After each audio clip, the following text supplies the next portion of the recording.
Bazaar, or should I say the Bazaar Jules Early Access Challenge. My name is Oliver Bass, joined alongside by Rowdy Mouse. And Rowdy, we are here today with 10 of the greatest creators in the Bazaar so they can battle out on our brand new character. Jules is here. I'm excited to debut her. How are you feeling on this fine Sunday? Like I was saying to you before, when I picked up the Bazaar like 6 months ago and I was looking at all the characters, the first character that I was like, that's going to be my main was Jules. I've been waiting for, basically since October last year to be able to play and see Jules played. So I am beyond hyped today. I've been waiting for this moment and I get to cast it today. So this is just getting sweeter and sweeter. I could not be more excited today.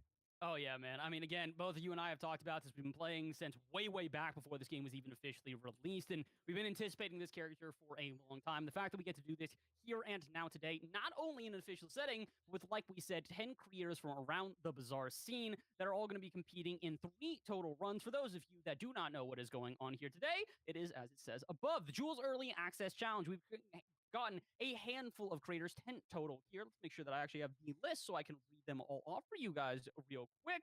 As it is Raresh, Sunny, Joda, Metal Phoenix, Lazy. Okay, I got to make sure I get this.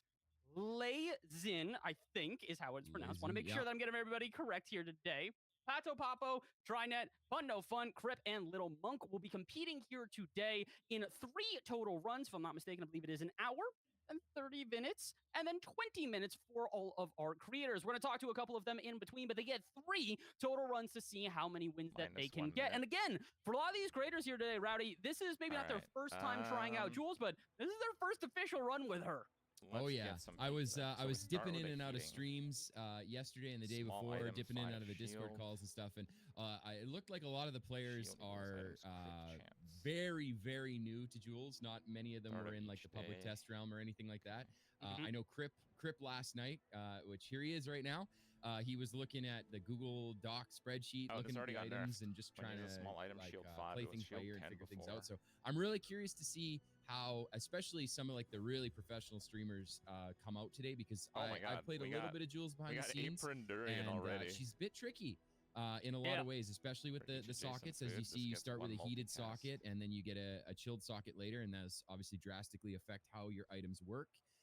What they do, some items go from being just a defensive item to an offensive item. Durian is a perfect example here.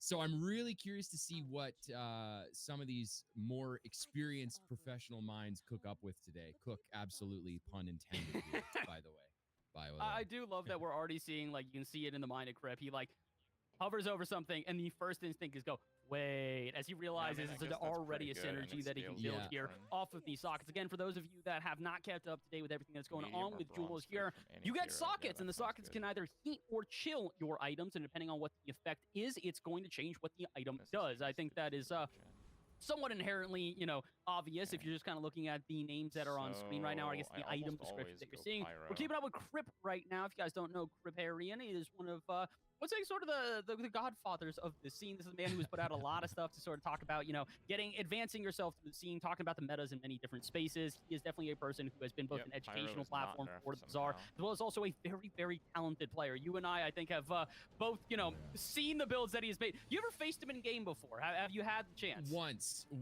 I was lucky that it was like a really early day build, so he didn't have much online. I think he still beat me, but he hadn't cooked up anything crazy yet. But I will say, like, when I get like a chill watching Crip play characters that I think I understand is amazing, because like I consider myself a pig main. I've played a lot of pig over the last 3 or 4 seasons.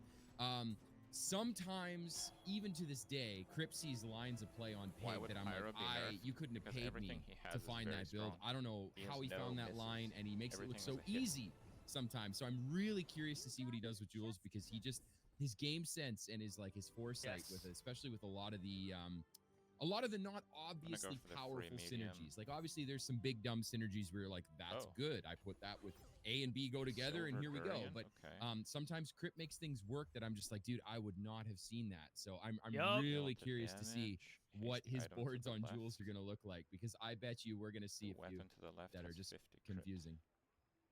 another one of the best players in this game, as we've talked about multiple times. Again, a lot of these guys are high-level legendary or above, if not climbing into the very highest levels, including Raresh. This is a guy who has held that #1 spot, I believe, multiple times throughout the many seasons of the Bazaar here. He's also a person that I think too many people in Legendary's demise has had to face him and been beaten by his build over and over and over again. Again, a person who has studied this multiple times over, and it looks like he's about ready to go into his first fight, but I'll be real. I know you and I have watched many of these creators many times. This might be the longest I've ever seen him actually contemplate making a build. Usually it's just a quick one too. He's like, no, I gotta study these items. I don't know them yet. When he plays, you know, as a bearded man, when he starts playing with the goatee facial hair a little bit, he does what that's when you know Raresh is thinking. And but it looks like he's got a pretty decent day one start here. I know the blueberry pie is just like a decent burn item.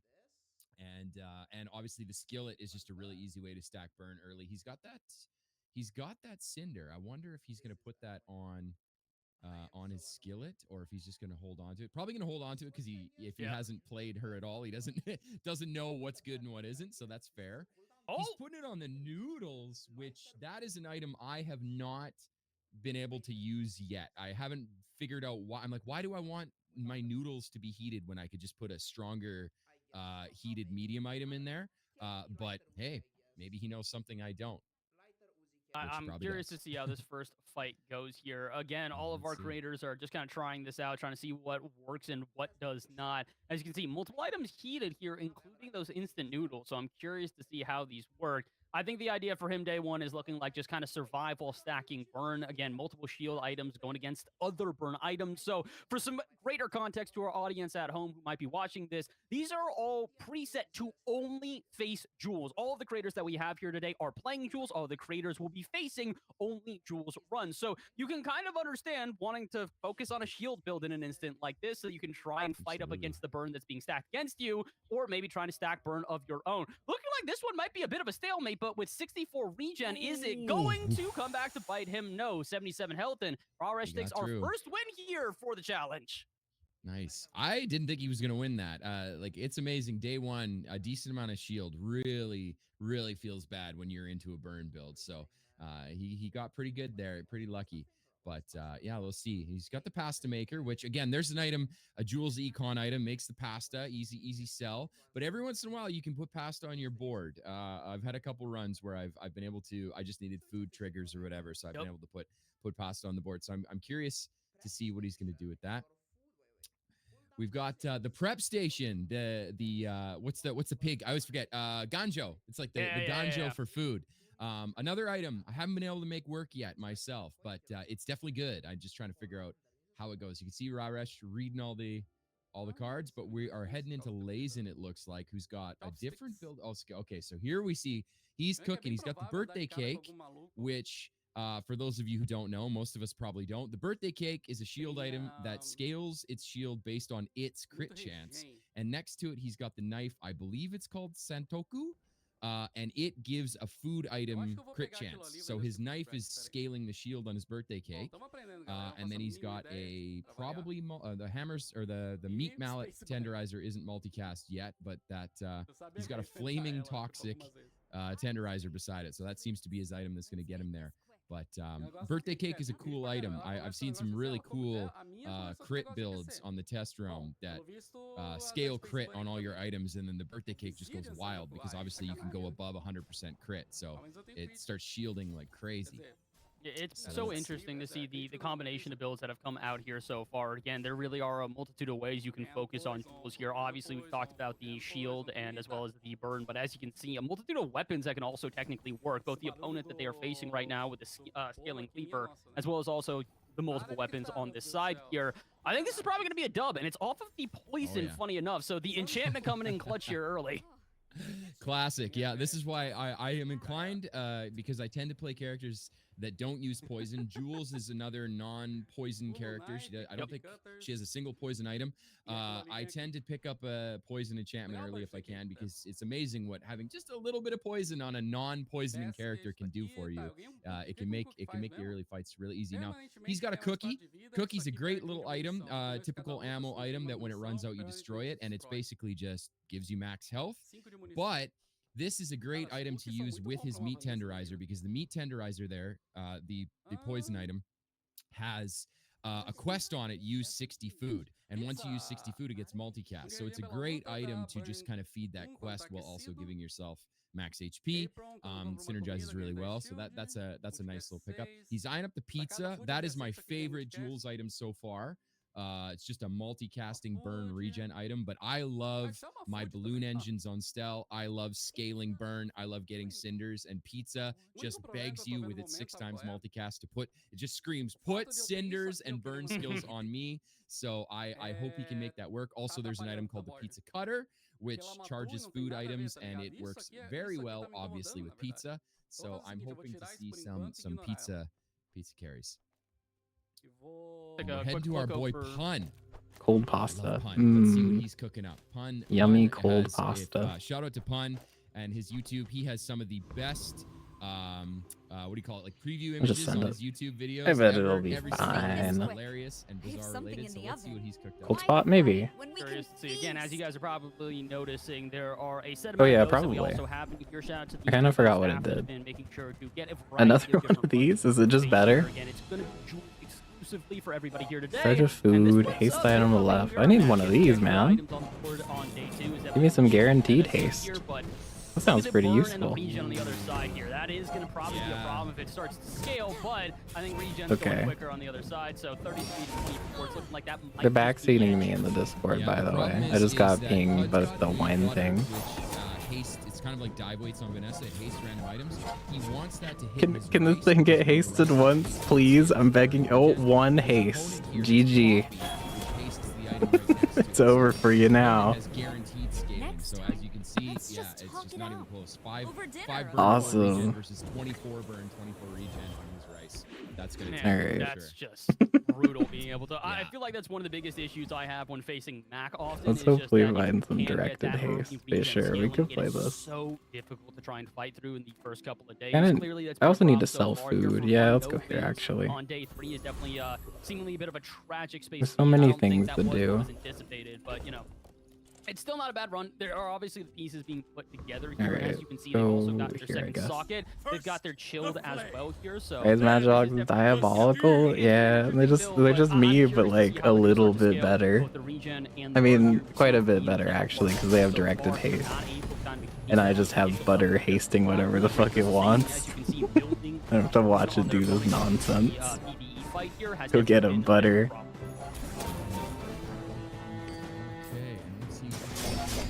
Another one of my favorite items. One time, man, please. He's got the, I think it's called Fine Vintage, and it's a shielded item that has slow and shielding when you chill.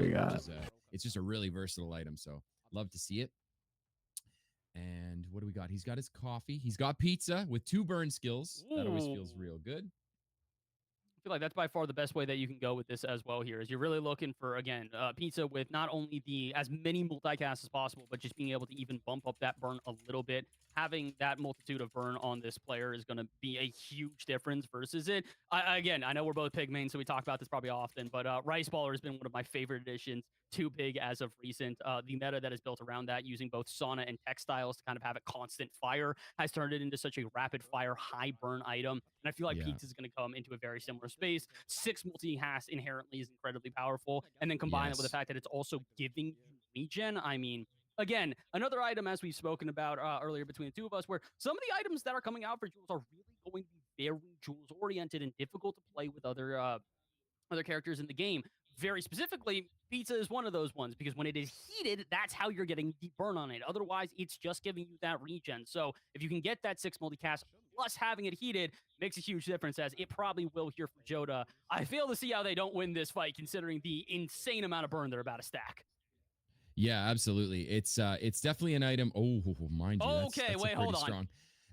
We got rice with coffee. We got a skillet that's also heated, because the scorch pepper there, that little pepper for 5 burn, also allows you to get an extra heat slot early. So, ooh, he's getting burned out real fast. Yeah, that's not gonna do it. Oh, that feels bad. But that's the power of rice. That's the one thing I've seen about pizza is it hits hard, but it's got a really slow charge time. So your opponents tend to go right under you, especially your weapon dualies, your weapon Vanessas. You can't, it takes too long to get the regen and the burn going against builds like that. They just go right under you, which clearly just happened here. He didn't even have a chance. That fight was over in almost less than 10 seconds. So I'm glad we get to talk about this, though. I did want to hopefully get this interaction here at some point. So this is Gastro. This is one of the new interactions that you can have with Stealth, a food vendor, so that you have that option to take advantage of not a new type necessarily in the game, but one that is more focused around Jules. Like we've talked about before, Jules is going to be a cook, a chef. This is inherently what their build is going to consist of. A lot of food items like this. So Gastro is one of those new interactions where you see him, probably go take a look as Jules. There's a lot of different options here. It looks like Joda didn't really indulge too much in the different food options. There, a quick little switch out might be able to improve the build, but I think you're starting to see, again, the core of a lot of the builds for Jules here are going to go one or two or three different directions. Very clear for Joda right now. It's focusing on regen and burn. The two of them combined is definitely going to make a pretty big difference. Meanwhile, checking in on Sunny here, and again, another pizza. We're starting to my... I made a cake. Yeah. Again, it's just a really easy item to get working early if you have even one extra burn, which as Sunny has his bronze, what's that? Is it just called Fiery? I forget the name of the skill. But it just gives +1 burn. So now his burn is building because he's easily got 12 burn on his pizza instead of 6. And he's just got a bit of a hybrid build here. I really like the addition of the spatula, which I believe, if I remember correctly, charges crit on food items near it. And he's got a spicy little item on the end that is a sleeper item, in my opinion. I think it's called Seafood Cracker. Not cracker as in edible, cracker as in cracks the shell. It's a weapon that does 20 damage at silver, but if your opponent has any shielding, it does triple damage. So it can be a really fun way in a burn build just to get through the opponent's shield if they have a little bit of shield, because as we all know, if your opponent has shielding, your burn does half damage until that shielding's gone. So having even just the Seafood Cracker on your board can really help clear that shielding so that your burn can do what it needs to do. And of course, he's got, like I said before, Jules's pseudo dock lines there, which is the what's it called? A fine vintage, I think. It's the wine on the end. So that's giving shielding and slow. When it's chilled, looks like he's going to take this one no problem. His opponent, Jules, I see Idol of Decay, and I'm like, what am I looking at here? Excellent vintage, not fine vintage. I see an Idol of Decay and a spiked buckler on a Jules build. Whoever built that up. I want to see someone make spiked buckler work. Somebody was cooking something. Yeah, we move on over real quick. Take a look over at TriNet here. As again, we're trying to make sure we're keeping up with all the different fights going on, the different creators here. We implore everybody to go and check out these creators individually as well to see their POVs and see how they're developing. Try gets a little bit of an interesting development here. The first person that we've seen with a ticket so far. And again, with so many burn-heavy builds, you have to imagine you're going there looking for the burn relic, looking for a burn enchantment, just something to kind of just lean even further into what is the usual Jules like archetype that we have developing right now. Yes. And also, Obsidian can be pretty nutty when you're doing a bunch of a scaling burn on your fried rices or your pizzas or whatever. Again, pizza, just giving something 6 multicast just opens up so many avenues for scaling, for triggers, because Jewel has a lot of, like, when you use a food, do a thing. You put it next to her item Freezer, for example, which says when you use an adjacent food, freeze something. Well, now you get 6 freeze triggers, right? So he's going for the flame juggler here. Should be fine because he's got the scaling heal on the colander, which I believe will keep him out. Oh yeah, he's totally fine. This monster fight always spooks me because if you're not playing Big Shield Pig, it's like you kind of have to race it and you have to stabilize. And there's been a few times on this fight where I've stabilized with like less than 30 HP and I've got 40 burn on me and I'm just sitting there going, oh no. Okay, we're good. Every time. Out of all the characters, I usually have the easiest like fight against them, specifically with Mac, just because of what you saw there with the unbelievable amounts of regen that you're able to stack, which kind of counters that burn if you can get it quickly enough.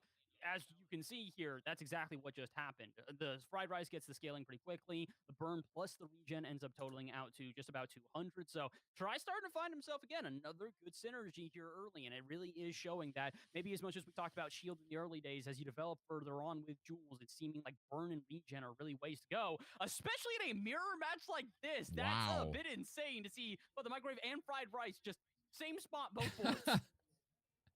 that is that is almost identical in terms of what they're doing. He's got the noodles too. I'm really curious to see. I've seen. Oof, yeah, that feels bad though. Look at there's the difference when you have good hits on your haste triggers on your fried rice, or not your fried rice, your rice. It just really makes a difference here. Really sell anything for that. You're right-handed. We'll be good on the mallet if nothing else. Can't exactly go wrong with that one. Carl, bail me out though. Every time. Silver knee. Oh, he's a bit late to start knee brace. I saw his eyes lit up too. Everybody loves a silver knee brace, but day 5, I don't know if you want a silver knee brace, but here's something interesting. He has an item that I am a huge fan of already. I am biased. I love my freeze builds. I love ice in any aesthetic, in any video game. I want ice powers. I want to do that.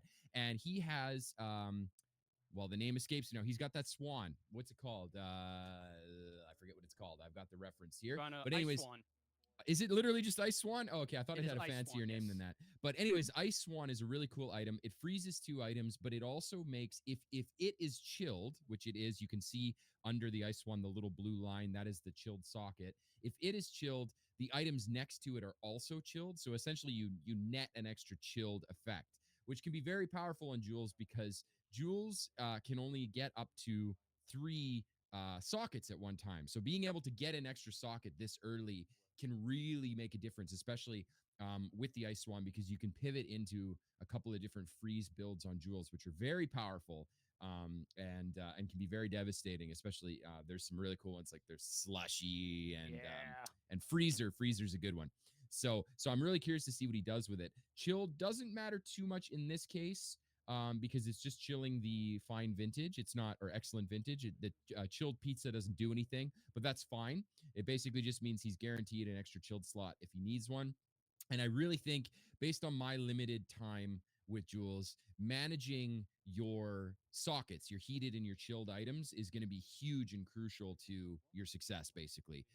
It's really what is going to separate the men from the boys, so to speak, when you're playing Jules. And so I'm really anxious to get my hands on her on Wednesday in her full glorious form with her fancy board as we see here, and play her to my heart's content, because I really like the system of managing the different sockets and seeing what comes out of it. So it's a really cool play line that doesn't exist for other characters. I'm glad that we get to talk a little bit more about the sockets as well here. Because again, I know that a lot of the audience is going to be looking at this, and this might be the first time that they've actually been able to kind of look at the sockets in real time, see the gameplay, how it affects, and all of that. And again, it's cool because you can still kind of move those effects as well. Like you talked about with Ice Swan, the fact that you can chill it and then things adjacent to it become chilled as well, so that you have that ability to kind of spread it without having to add additional sockets. Inherently, you're going to get these 2 sockets, but there is actually a level up encounter later on in your days where you could potentially get a third. But again, as with many of the current level up encounters that you have in the Bazaar right now, you're going to have to forego another one of the options from the level up in order to take that third socket. So kind of got to contemplate it, but yeah, I know your eyes are lighting up. You're looking at it, the pizza cutter in the center there. You just have, I mean, it's pizza and pizza cutter. I mean, as a player who's constantly trying to find lines and synergy, I mean, it's like they're made for each other, right? Literally made for each other. So I could see he's like, do I want that pizza cutter? Now that is spicy. He got the makeshift barricade to add 1 slow to the excellent vintage. Excellent vintage already slows 2 for 2, I believe, at silver. And so now it's 2 for 3, which is really powerful with a multicast item. That's 4 items slowed for a total of, well, 3 seconds each. So 3, 6, 9, 12 seconds of slow on an item with, I think, a 6-second cooldown. That's very good. Always feels good to make your dock lines-esque items slow even harder. And he's got the what is that? Jambalaya. I can't remember what that item does. It is a burn and regen item, but I forget where is it? Right. When you get it, you gain 2 regen for the fight and you burn 2. When you gain regen, 1 burn item gets +2 burn. So he's basically using the jambalaya. As you can see, it's scaling the pizza, which again just feels insane. Look at all that burn. 165 burn on the first activation of pizza. Very powerful scaling item. And again, pizza is one of those items you can't just buy it and slap it on your board, because it only does burn 1, regen 1, which even multicasting 6 times, it does 1 burn and then it ticks off between multicast. So you really got to scale it. So adding the jambalaya, he doesn't have any burn skills. So adding the jambalaya to his board really helps the scaling, which, as you could just see, absolutely obliterated his opponent there, made it look easy. What's he got on the end? He's got herb shears. I forget what those do. Let's see if I can find them in my little reference sheet, because he's got a pair of gold herb shears. Pulling it up, looks like it does 10 damage and then charge adjacent food 1 second, which is why you were seeing the constant charging of that pizza. So that was like the biggest thing about it. Again, we're noticing pizza really is becoming an integral part of a lot of these boards, but it's also kind of interesting because you have to space it correctly here. Having it on having it is going to make a significant difference in builds like this. But again, we're looking across the board here, and there are a multitude of items that are popping up pretty regularly. Another one that we do kind of want to talk about here is probably Microwave, as Microwave has been extremely powerful so far, and getting it heated is a huge difference as well. As you can see, undefeated so far. So it's clear that it definitely does work in instances, but the reason it's working so well here is when it's heated, the cooldown of the item is reduced in half. So what is a 9-second cooldown inherently goes down to 4.5, and then because it's hasting all of your food for 2 seconds, it means you're hasting your entire board practically as Jules every 4.5 seconds. You combine that with something like Pizza Cutter where you're charging even further. I mean, I think the audience has to be getting the idea at this point about why this has been an undefeated run so far. The ability to haste your entire board within 4.5 seconds is just unbelievably strong. Yes, and it's also really easy to basically perma-haste, because if you put something like coffee next to it, coffee will haste the microwave, which then hastes the coffee. It's really easy with a silver microwave or higher to get almost or basically a permanent hasted board, which obviously just feels real good on any character. Haste is a very powerful ability and cannot be slept on. I really like the addition of caviar on his board there. It seems just like an innocuous little econ item. I think it just gains 1 value every day, but it says all of your food has crit chance equal to its value as well. So you can put it on your board here.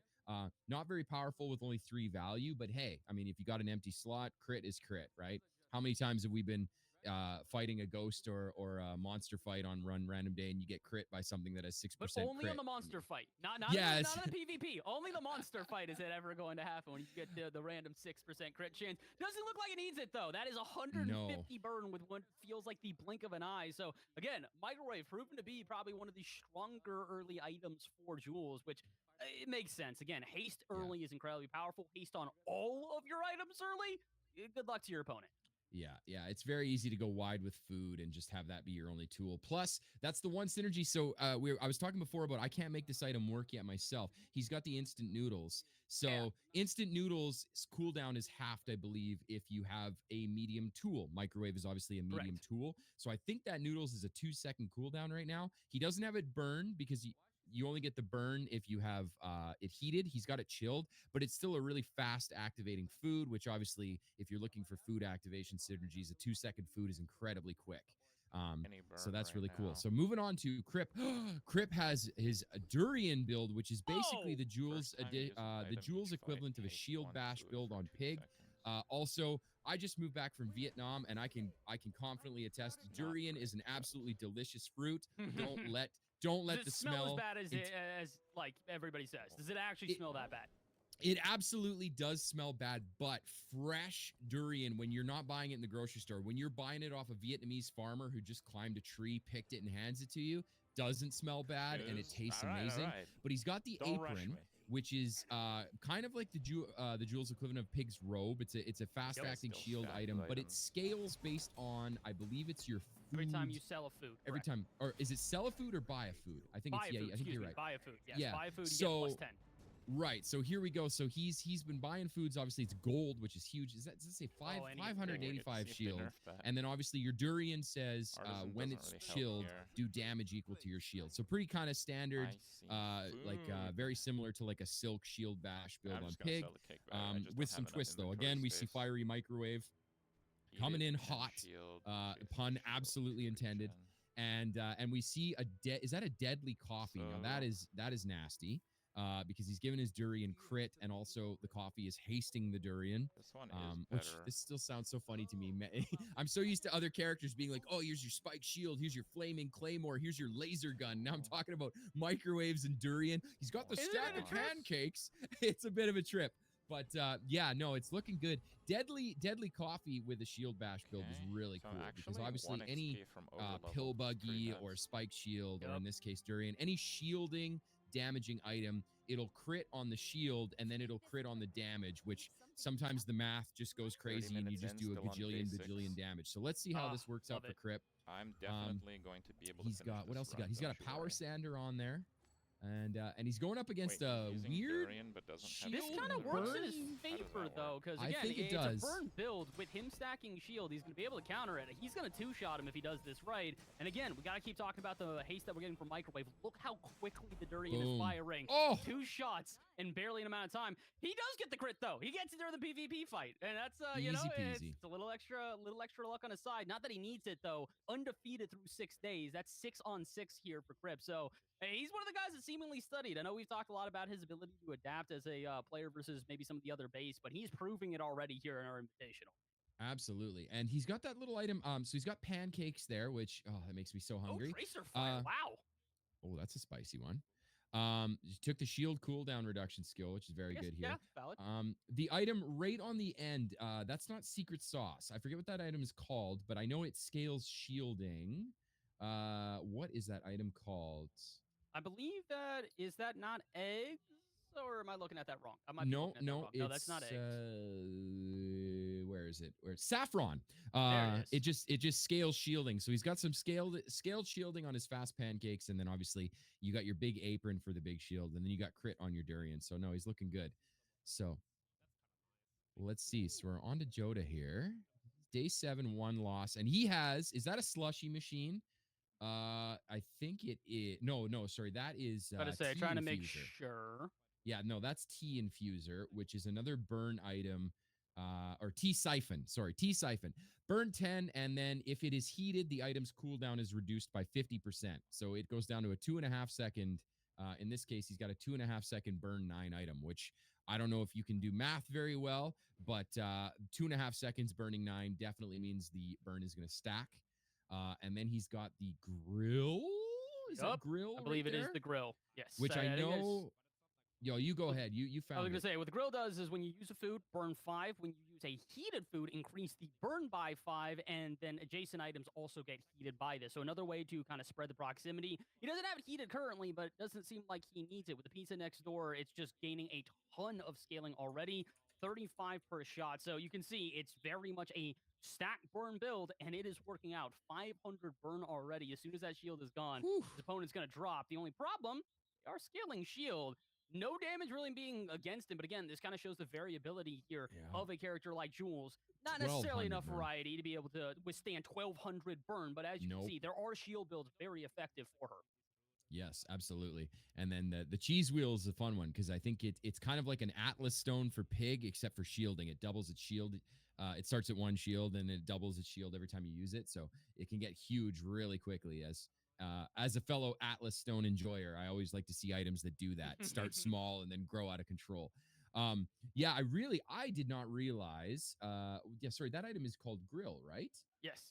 I can't find it but I didn't realize it burns on use next to it. So obviously, having again the strength of an item with 6 times multicast, being able to get 6 burn triggers both on your pizza and the item next to it is just a ton of burn, as we just saw. I mean, 1,200 burn, 1,300 burn makes it look easy.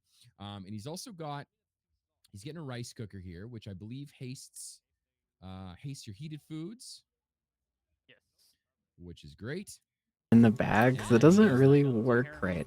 I guess it could. Very powerful both early and I guess technically late. That's fine. Look over to Pun. It seems like he's maybe in the middle of a complete. I want to play it. It seems good. Still saying with like pretty much everybody, excellent vintage is also seemingly here. We talked a little bit about the cake earlier, but cake lives. It might, man.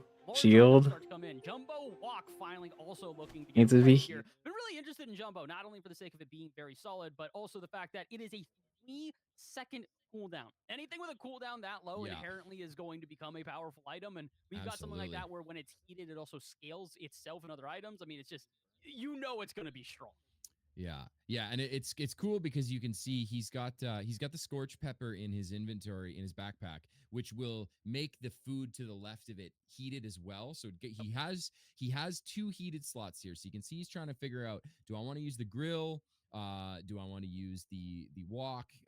And again, on Jules, that's one of the trickiest parts so far, it seems like, is managing your sockets, figuring out what's going to be heated, what isn't.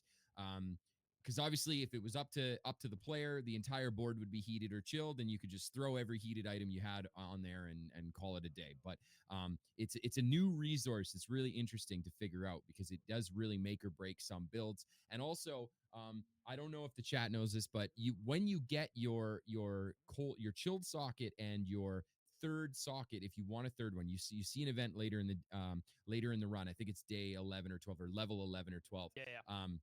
Where there's a chef character who can give you the choice of another heated slot or another heated socket or chilled socket. They are placed randomly on your board, which can matter because sometimes that can whiff depending on how you want your items to be placed. You want a second heated slot, but if it's right next to your other heated slot, it's like, well, there's no way I can put this big item on my board where it's not taking up both those heated slots. So that feels really bad, but it is another element to the strategy where sometimes you just can't quite make it work, even if you have all the pieces, which I think is really interesting. So that's why an item like Scorch Pepper can be really premium, as you see here, because it guarantees you a heated slot next to it. So he's put the walk on his board, and he's got the Scorch Pepper next to it to make it heated, and then his dedicated heated slot, he's still using the microwave, which he's looking okay here. Lots of shielding.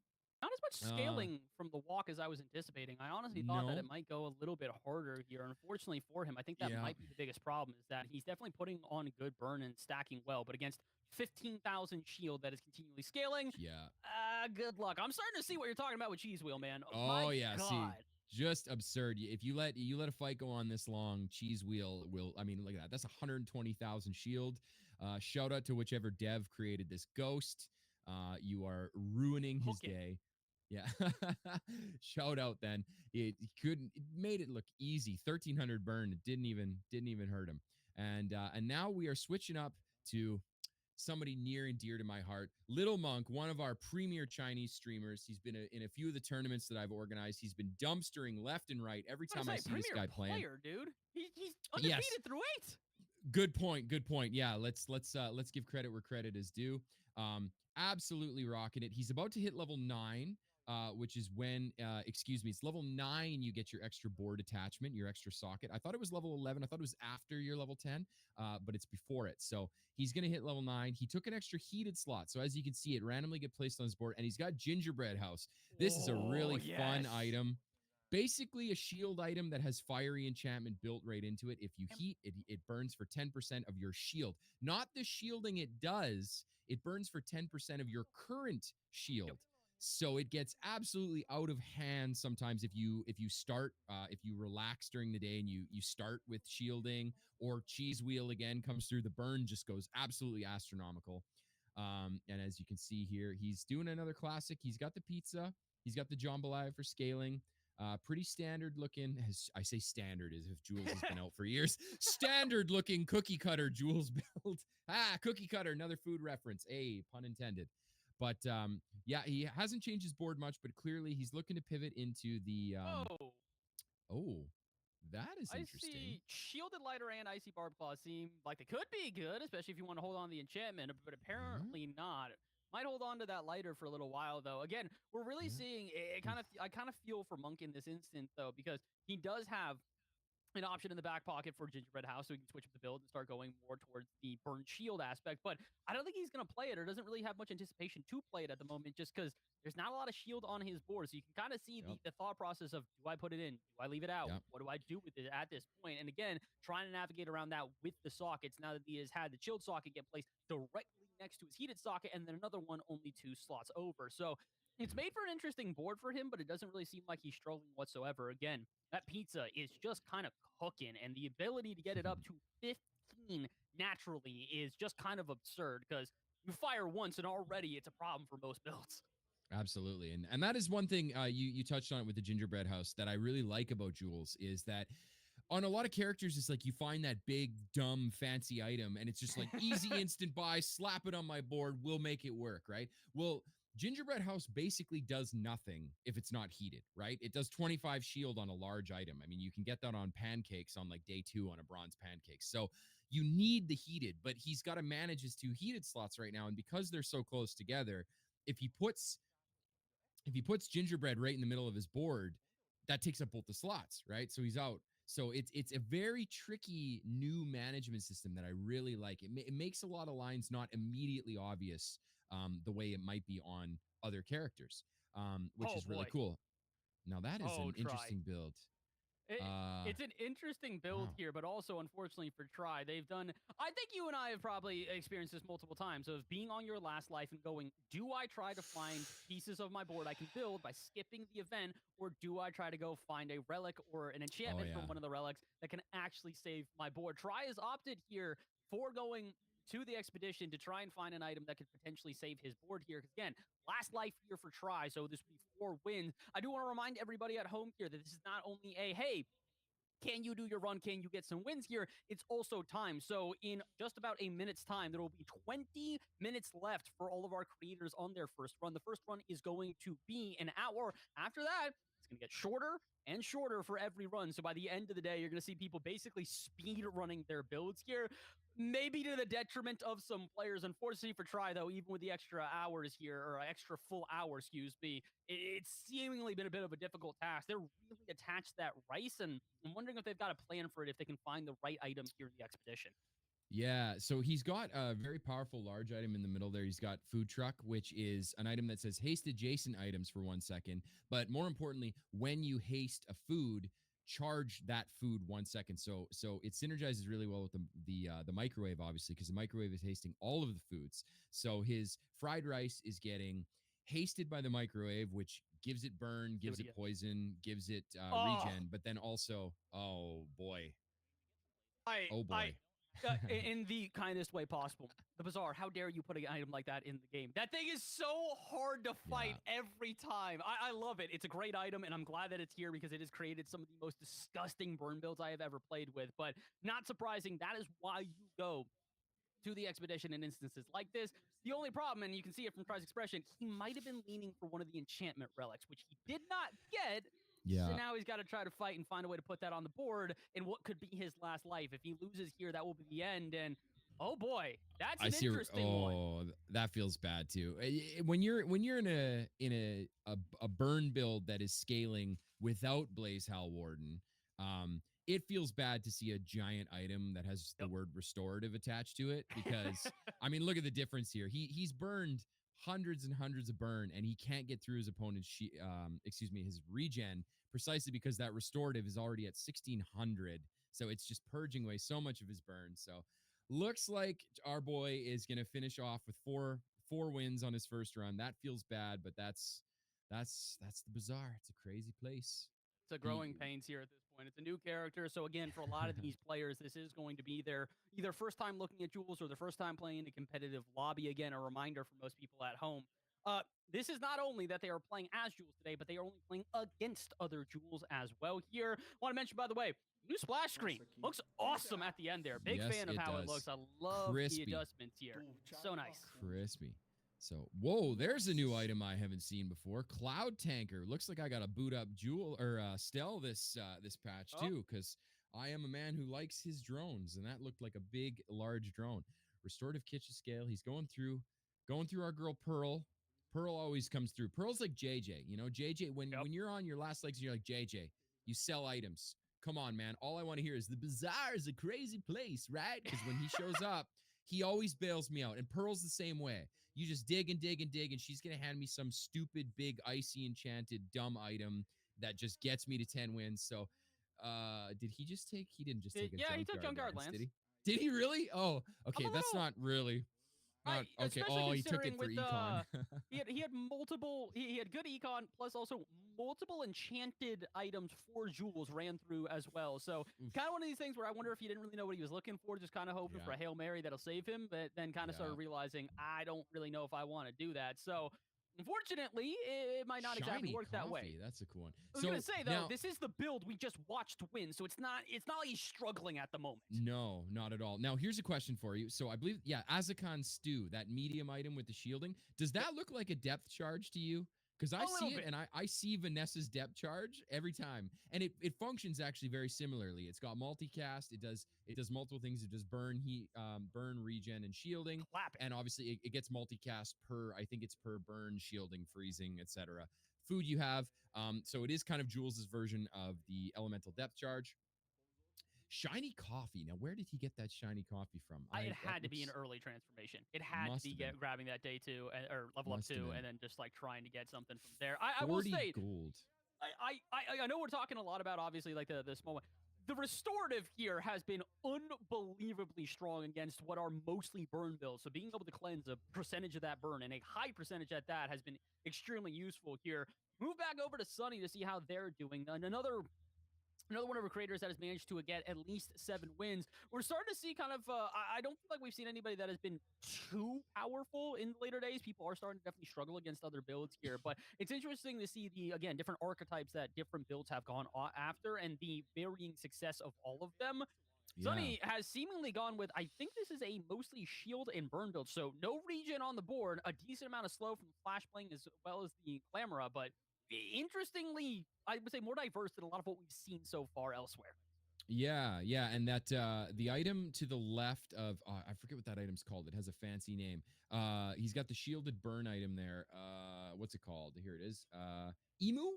Is it Emu? So it does a little bit of burn, and then it if you have it heated, when you slow, it burns also. So it's kind of like a lighthouse, and obviously he's got the excellent vintage, which has slow. And then next to it, he's got that item, the stove item. I don't remember what it's called, but it scales the burn of adjacent items. So he's obviously scaling the burn on his Emu, and then whenever he slows, he's getting burn procs. So it's a pretty neat little build, especially considering how much slow he has. He's got a Stell Flashbang and a Vanessa Clamora.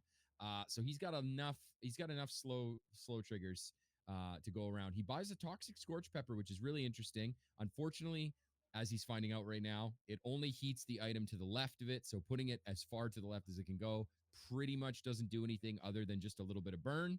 It's fine.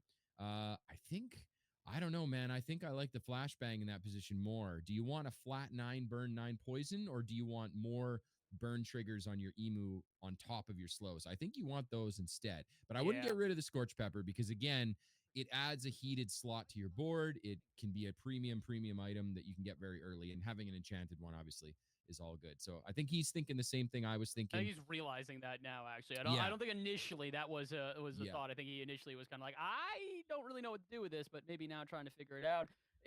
Not necessarily looking for that. Probably sold the district from that fight, as in many other instances. I feel like at any point you want sold the district just because of how good it is. Oh, but yeah. Got it. Right. And it's one of those things, if you hit what's the item he has, the legendary item, Heart of the World, I forget. Soul of the District? The big shield. Yeah. Oh, sorry, Soul of the District is the item. Yeah, excuse me. Yes. You find that item and it's like you try to figure out a way to make it work. So now let's see. Crip is still into his shield. I was about to say, he has kept on to that since the very beginning. Somehow he's gotten his apron scaled to, what's the number there we're looking at? Is that 2,500? And it's a shielded apron now, so it's double of shielding. Course it is. He's got his durian.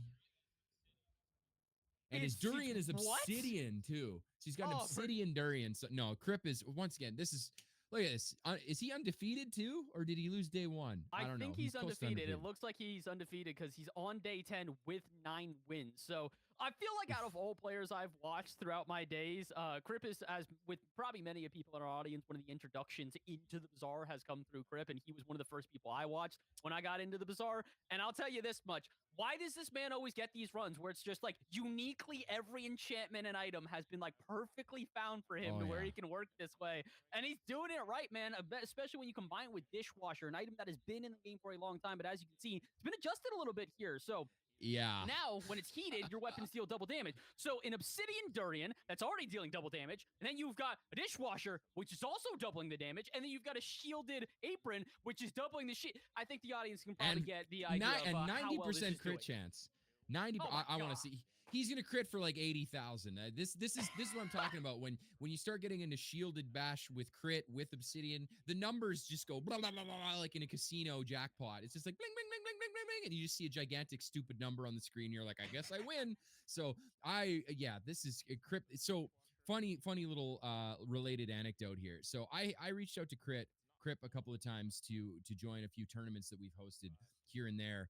And he declined. He said, well, I'm not really into tournaments right now. I'm waiting. So I'm like, okay, good. I told my players of the tournament, hey, Crip isn't going to join us because they asked. And all of them responded basically with the equivalent of thank God, because I want an actual chance to win. And so I was like, oh, okay. So, but as we can see, I mean, this is what we're talking about. We're switching through players here. Everyone's kind of figuring her out. Everyone's trying to figure out what Jules is good at.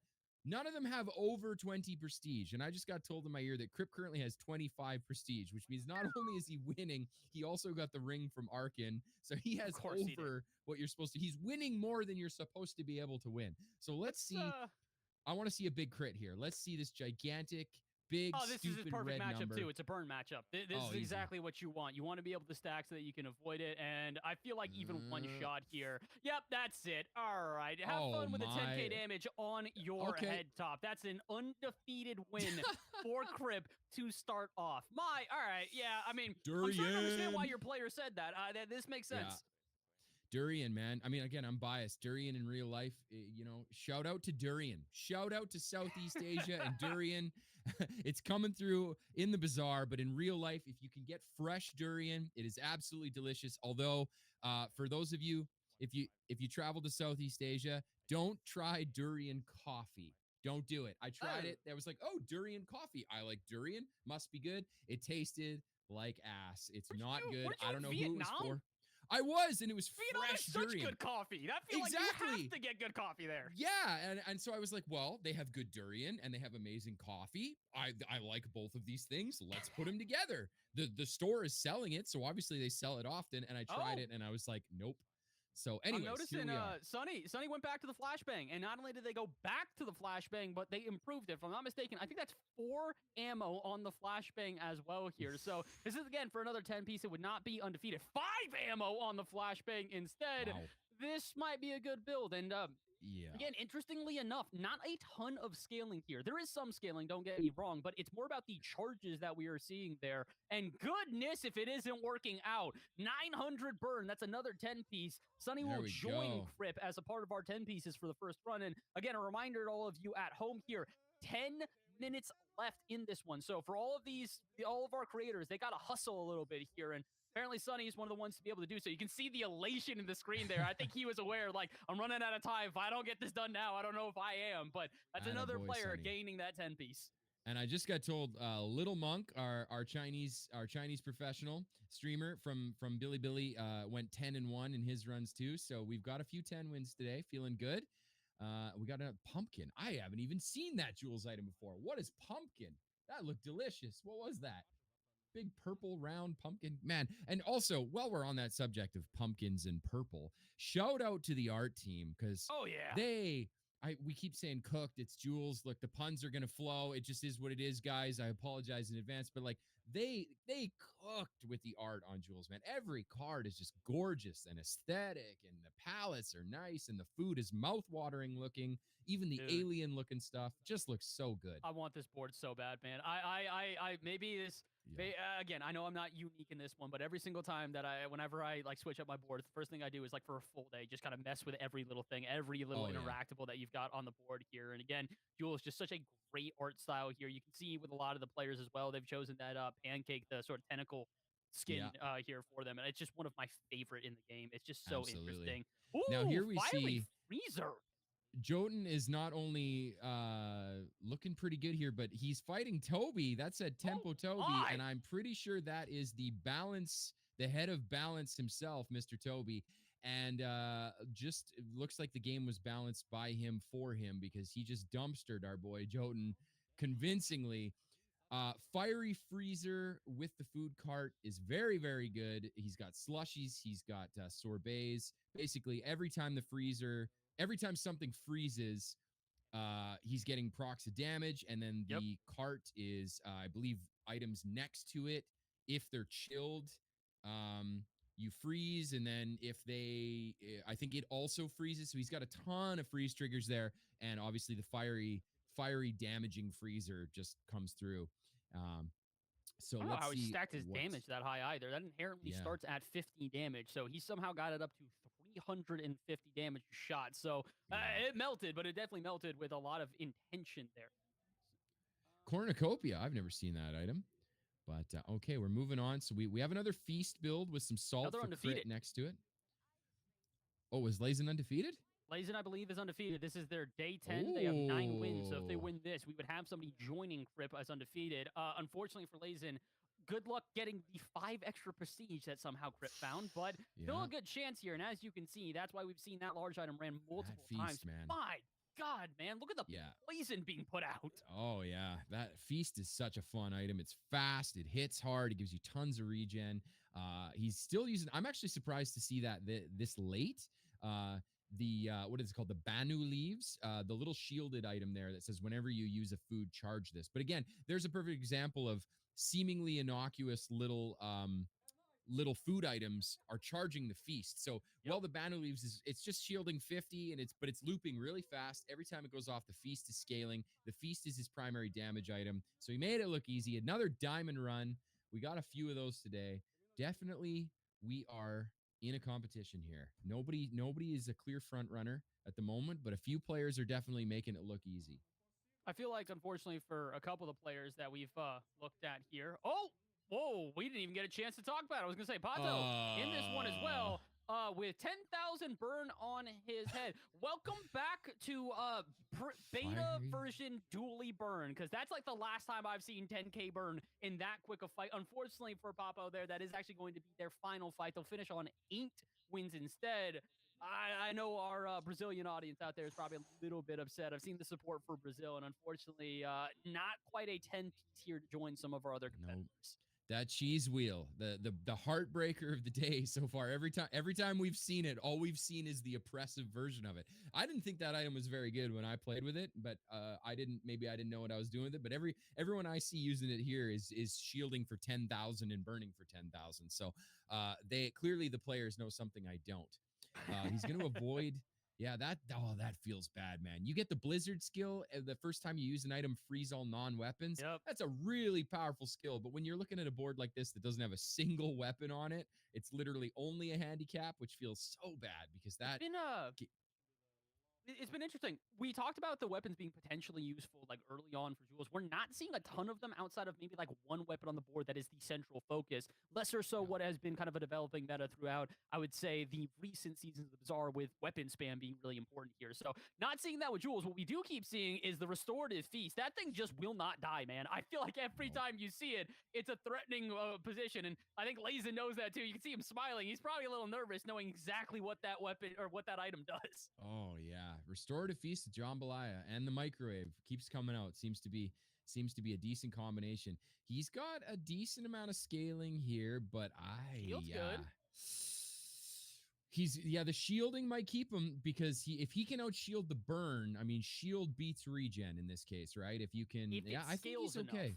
Yeah, he's got at least half of the scaling. My only concern again is the cleanses from that from the healing. That's like 2,000-3,000 per. So as long as he can stay alive long enough, if they get one more, that'll do it. That's 7 at minimum here. Damn, he got there. He's still going. What else I see? I like to see salt on the board there. That's a very nice little small item. Charges, gives you some crit. A lot of good crit synergy, which I was not expecting on Jules. When I think burn made sense, freezing made sense for heated and chilled. I wasn't expecting a lot of crit synergy on Jules, and she actually does have a lot. There's a lot of really cool things you can do with crit. The cheese wheel again. Oh, here we go. Fiery cheese wheel. Gotta feel as well. This is last life here for Joda. And a reminder to also everybody, we got 3 minutes left in this round. So even if you are not really sure how to take your build further down, you gotta just kind of speed through it. And Joda knows that. They will finish off with a 10-piece to start off the day here. Huge from them. 3,000 burn in what feels like a moment's notice. So I guess that's how you counter a shielding cheese wheel, is you just kind of put as much burn on their head as physically possible. Yeah, get under it as best you can. That shout out to the egg timer art there. The little chicken is really cute. It charges, I think, all your foods by a flat amount, like 5, 6, 7 seconds. It's kind of like what's not keychain. Is it keychain on Pig? Use a property. Yeah, keychain. It's basically keychain, but for food. But it's all your foods, I believe. So which is crazy because it's 5 seconds for all food as well. It does start at gold, so it's a bit hard to find, and it is a 12-second timer. But again, if you can combine that with something like the the microwave, where you're inherently just going to haste all your food items. Imagine just getting that thing hasted instantaneously, and then just having the whole board just kind of like fire immediately. A lot you can do with that. I'm a bit surprised to see Raresh here, not only struggling, but has a long way to go with 2 minutes left. I don't know if he's actually going to be able to complete this run in time.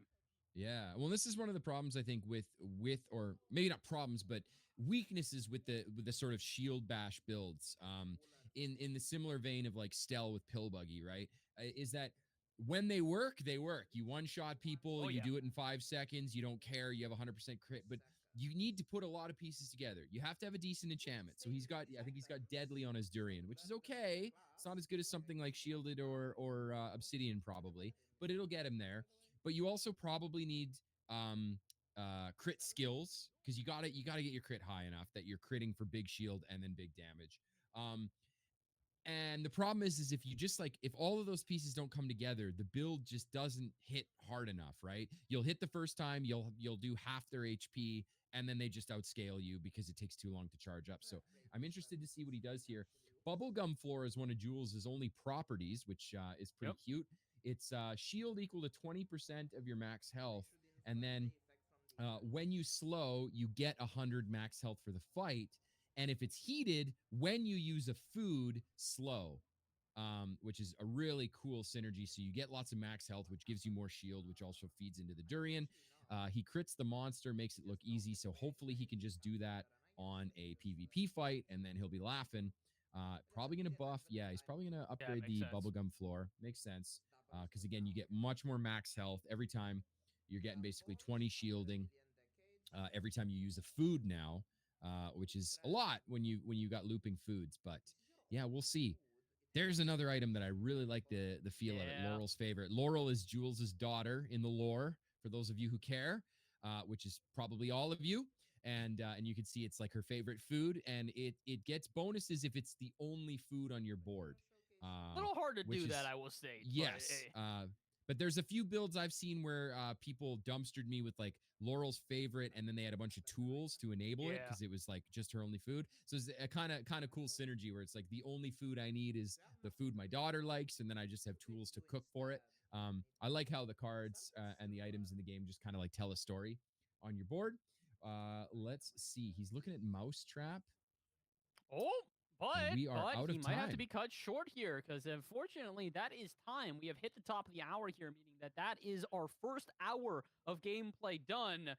So it's gonna be an interesting one here, because a lot of these players did not necessarily get through, and those that did get through kind of swept through. Again, a lot of players getting that 10-piece in pretty short amount of time, multiple of them getting it done within 15 minutes before the hour. So Raresh here, which in my opinion was probably one of my favorites for this competition, not exactly going through. That little bit of contemplation we talked about before has seemingly kept him a bit behind the pace of some of our other creators. So you get to see our lovely faces again here as we talk a little bit more about this event. That is hour number 1. And Rowdy, I'm going to keep it real with you. Not surprised to see the builds that won win. Nope. A little more surprised at how, maybe I shouldn't be surprised, but a little more surprised at how many restorative enchantments we saw thrown out there. A lot of people focusing on restorative to specifically counter the burn that's being thrown so they can cleanse it in more of a reasonable time. Yeah, well, it's always interesting when you have a tournament like this where it's all Jules, right? Because you can kind of metagame a little differently than you would if you're just playing ranked or something like that. You know, it's Jules. You're going to see a lot of regen. You're going to see a lot of shield. You're going to see a lot of burn. I'm actually surprised we haven't seen anybody try the weapon build yet. Yeah. I tried it on the PTR, and it felt very similar to Weapon Vanessa, where you just kind of go wide with items that have red text. But it felt pretty good because it's very fast. A lot of them scale really well. Knife set scales really well. The only problem is it's kind of like you gotta end your run by day 10. After day 10, it just drops off a cliff. But but it's easy to get into because most of her small weapons are fine and synergize well. So I'm surprised that nobody has gone for that yet, but it is probably because, you know, new character, you see the delicious food, you got to click, you know, oh, pizza. I know pizza. Pizza's delicious. I like burn. It's gotcha, right? But, oh, and for those of you at home, if you haven't seen, while we take a little break here, I just wanted to show I am wearing, we've got our chef outfits today, but let's see if I can show everybody. I've got a little cheer for you. I've got an apron that says, and I quote, oh, you can't really see it, but it says, "Victory is in the kitchen." Can't really see it but victory is in fact in the kitchen today because, well, all of our players are cooking. So let's see what happens. We've been cooking for about an hour's time here as well. So what we're going to do is give them just a couple of moments to try and collect themselves, get ready for our second run. Again, a reminder, everybody at home, this is the Jules Early Access Challenge. We've got 10 creators all competing against each other, all playing Jules against other Jules. And every single run that they have, they lose 20 minutes from how long they have to cook it all up. It was an hour to start off. We've got 40 minutes for our second run and then 20 for our third. So what we're going to do is going to go to a very brief break, only a couple of minutes here, to get everybody's scores from round one. Give them a couple of moments to maybe grab some water, grab some snacks, as you guys at home should as well. But when we return, it will be round number 2 here for the Jules Early Access Challenge. Do not go anywhere. We will be right back.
Hello, everybody, and welcome back to the Jules Early Access Challenge. Once again, my name is Bastion, alongside by Rowdy. We're here for round 2 of the event. Rowdy, round 1, not even everybody got to finish, so if you thought that an hour was too short, good luck in 40 minutes. Yeah, I think it's funny how this is one of those games, man, with a lot of characters. Like, you can finish a Vanessa run in 20 minutes, no problem, especially if you played her. I can play a Stell run pretty fast. I've done a lot of runs. Pig, Pig takes time, no matter what you're doing. And I think Jules is going to be not necessarily as long as Pig, because you don't have to do as much backpack management, but because there's so much board management with your heated and your chilled effects, I think she's deceptively longer, at least in my experience, and clearly some of our players ran out of time probably without even realizing it. Right before you know it, you're down to your last 10 minutes, and it's only day 7. So, yeah, really curious to see how that affects them this time. Move in with Metal Phoenix for our start of round number 2. Again, a reminder to everybody at home, if you're not familiar with the format, it is 10 creators all playing Jules, all playing against only Jules here today. For those of you that do want to try out Jules, she comes out in just a couple of days' time, I believe on the 5th, so make sure to pay attention to the Bazaar on all socials and keep up to date with everything going on. We encourage you guys to make sure to follow all of the activity around the Bazaar and follow along with this tournament as it continues. Like we said, round 1 was an hour for all of our creators. Round 2 is only 40 minutes. So similar starts here for a lot of these players. We're seeing the same things come out here. Yeah. Early microwave is not surprising. And for Metal Phoenix, who didn't necessarily have the greatest first round, they're probably trying to take some of that knowledge and bring it into round number 2. Yeah, blueberry pie in particular. I love myself a good blueberry pie. but blueberry pie is just a solid item early. It's a shield item. It'll get you through day 1, no problem on any of the monster fights, obviously, even the Viper, which you can lose. But heated, it burns, but it burns for 20% of its burn, which is, I think, the highest percentage in the game. Most it's either 10% or now it's 5% on fiery. So 20% is a lot. If you find, for example, on the haunted kimono fight, if you find an early scrap, suddenly a scrap is also a cinder. Or if you find a shield skill, like your shield item has +10 burn, well, suddenly that's a silver cinder on day 1. So blueberry pie is a really easy item just to slot in. Now here we see instant noodles again. And it's fiery. And it's a fiery instant noodles. I want him to pick that because I want to see people. I died on the PTR to a build that was all about enabling instant noodles, and I didn't know what I was doing yet. Yes. And I was like, whoa. So he picks the fiery instant noodles, but here's the problem. It's a 2-second item with burn 4. So it's not stacking burn yet. Oh, but you got to take the scorch pepper. You have to. You have to, because now you put it next to the microwave, and now you have 2 burning items. The microwave is burning, and the obviously the noodles. Oh, or you could do it that. Oh, okay, I see what he's see. Here's what I mean. The proper management of your heated sockets really changes what you're looking at. So now I thought he was going to put fiery on the microwave to get more haste. Yeah, same. But no, he's a smarter player than I. He's like, no, I want more burn. It's day 1. Now I have 3 burning items. I got my blueberry pie burning again. Things are looking good. I think he's going to take this no problem. This feels like a pretty strong day 1. He's up against, see, that's a pizza with no burn stack. I think he clears this no problem. As soon as the blueberry pie goes off, he's going to have stacked burn. Now, the instant noodles is really cool because in this case, it's functioning sort of like a lighter would, where it's basically just a really fast burn item that just keeps the burn going. So he's going to clear this no problem. But I do like that if you chill the instant noodles as well, then you get a defensive, basically a defensive activation. You get your regen. So it's a really versatile item. I just couldn't quite figure out how to slot it. So it's cool to see people slotting it in. There's a lot of time here for these guys kind of figure out which way they want to lean with this, but it's been fascinating to me to see that. I feel like heated so far has definitely been what people have focused on more for the sockets here. Chilled has definitely had its place and time, but heated, especially early, has made a significant difference on a lot of these builds about just being able to stack that burn early in similar ways that you're probably going to run into Mac that's going to focus on poison early, Vanessa that's going to focus on weapon damage early. Heated anything and just taking that burn and stacking it early has seemingly been the way to go for Jules throughout this competition. I think regen has definitely also been another viable option. We've seen a couple of players just stack regen early and make it work. I want to see this work, though. I want to see the just spam of weapons, and I think we're maybe getting closer to it with an inventory full and a shop full of weapons. So, come on, Joda, do it. I'm begging you, please. Somebody grab all the weapons. Yeah, and cutting board, this is an interesting build he's got going here too, because he's not just into big weapons yet. He's doing kind of like a food weapons mix, because he's got his butter, which is like dive weights on Jules. It hastes random items on your board, but it has multicast 3 because it's next to a food or a tool. And then cutting board charges food, but then when you use an adjacent weapon, it gets 10 damage and you charge the cutting board. Well, that's an obsidian butter, so it's a weapon and a food here. So it's going to scale both itself, and it's also going to charge the cutting board, which is going to charge it as a food. So that's a really cool little synergy he's got for a day 2, and I think it's pretty strong. Having a self-charging, multicasting, scaling butter is pretty good. And then chopsticks is just a multicast weapon as well. So I think we might see a really fast, like, finish it in 10 weapon build here, which is good because they only have 40 minutes to play. And our boy Raresh is back into, we see the blueberry pie again, and we see the microwave again. But hey, I mean, if it ain't broke, don't fix it. So far, I think microwave has worked for pretty much every player that we've seen play with it. It makes sense that he's now contemplating a way to probably get it. I was going to say, holding on to that scrap for as long as he did was a surprising pick there, considering the facts. But again, it's microwave. You kind of got to find a place to put it early. I think the only problem now is, trying to figure out how to get it heated while also still having other items on the board that can synergize with it well. Yeah, using that pickled pepper, making it heated via what is to the left of it, I think is probably a good idea. So only problem is he's realizing it's got to be food. So it has to be food. Yeah. So he's got to mix those up. Yeah, that seems to be the right way. But the problem is without a haste trigger, rice is just not that great. It's I think the blueberry pie is better here. But I mean, hopefully he'll find a haste trigger. Either coffee.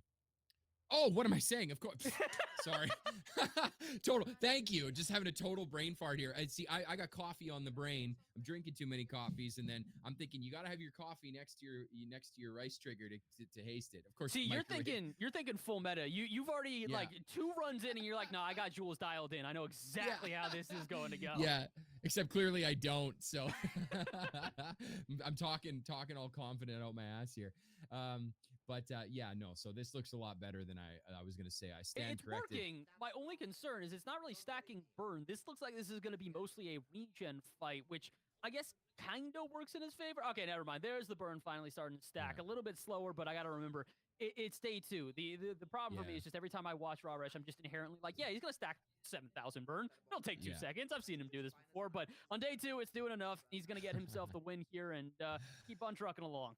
Yeah, see, another interesting little trick he did there, because the instant noodles is such a fast cooldown, he put it with a duct tape that he found. So now he's got a really fast shielding regen item, which is nice little mix up there. Nice little synergy. It's amazing. Like you said earlier, if an item has a fast cooldown, if it's a 3-second or 2-second cooldown, it's going to find use somewhere. Right, so you're gonna have it on the board as a trigger, as an item to actually use for procs. It doesn't really matter what. Interesting tech here is he is actually using Cookie with gumballs, so that the gumballs can technically give value directly back to it. So again, there is some value scaling you can do with Jules. We haven't really seen anybody lean into it too aggressively here, but maybe as time goes on, some players will start to figure that out. Trinet has not needed to figure out anything. This would be the 2nd win in a row if he can keep at the pace that he's at here, because undefeated through 3 days, and he has found himself a star chart. Come on now, man. That just feels like cheating at a certain point. Extra XP, you get the extra credit early. Like, does that work? So many things you can do with that. If you're not Vanessa, does that work? I believe so. Yeah, I think you can still go to the docks and get that, if I'm not mistaken, just by having the star chart in your inventory. Oh, well, I hope it works, because that's a feel good moment. That's a very feel good moment. But let's see what he's doing. And he's got the meat tenderizer. That's a really fun item. I like the quest on it. It's use 60 food, which is obviously pretty easy to do because he's got a really fast baked potato is really fast. It's so funny to me saying the food items. Right? He's got the baked potato and he's got the spaghetti noodles as opposed to the lasers and the only in the Bazaar can you kill somebody with some pasta. Absolutely. But he's got the fast acting foods, which charges that quest. It's day 3 and use 60 food is already done. So now he has a small item with multicast and poison on it. And yeah, well, I guess we're gonna see. I'm curious how long he uses the pasta. There's got to be a build that's like big pasta, kind of like the Piranha build on Vanessa. I would love to see that, where you just fill your board with pasta. I just need a pasta mafia build. I need it so badly, please. Absolutely. And this is Lazen, right? Our boy Lazen's here. And he's going to update the cookie cutter. Okay.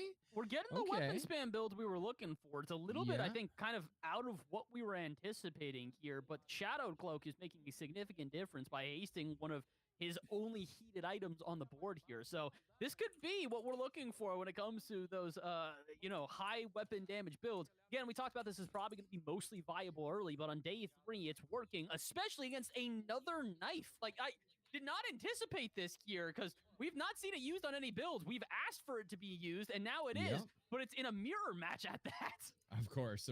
When it rains, it pours. Interesting use of bread knife too, because bread knife's a really cool item. We talked about regen being like a useful or archetype on Jules. Well, bread knife deals damage equal to double your regen, and then it hastes the food to the left of us for 1 second. It's a 4-second cooldown weapon. So he's hasting the skewers, which obviously has some regen on it. So it's a nice little scaling damage that also you can do like a 1-weapon bread knife food build where you're hasting your regen foods like your feasts or your rice, and you just put bread knife next to it, and bread knife goes crazy, which is pretty cool. So it's been a fun one here so far, and I'm seeing in chat people asking for a list of our competitors that are competing in this at the moment. So I'll go through this one more time as we kind of pop around everybody. We've got Rawresh, Sunny, Joda, Metal Phoenix, Lazen, Pato Papo, Trinet, Pundo Fun, Crip, and Little Monk are our competitors here. We are on round 2 here of the Jules Early Access Challenge. And again, for all of those that are just maybe tuning in, run 1 was an hour. Run 2 that we are on currently is going to be 40 minutes, and then we will cut it in half one more time, make it 20 minutes on the final one here. Sunny did not have any struggles in our hour-long run. They were one of the few that was able to get a 10-piece here, but seemingly not the same sort of success in round 2. They are kind of all over the place with this board here. It has been the weapon spam that we were hoping to see in round 2. Just maybe not all that effective, as they are currently 1 and 2, if I'm not mistaken. Yeah, that's another interesting thing because we haven't seen a lot of Jules yet. It's going to be interesting to see where she slots in terms of how your runs go. You know, like with Pig, if you're 0 and 4 on day 5, that's fine. You're playing Pig. You're going to day 15. You're going to dumpster everybody after day 7. It's fine, right? If you're 0 and 4 as Vanessa on day 4 and you're in a full weapon board, like that feels pretty bad, right? So I'm really interested to see kind of where Jules falls on that sort of like what you're playing for category, how easy it is to scrape out a 10 win when you have like sort of a bad start.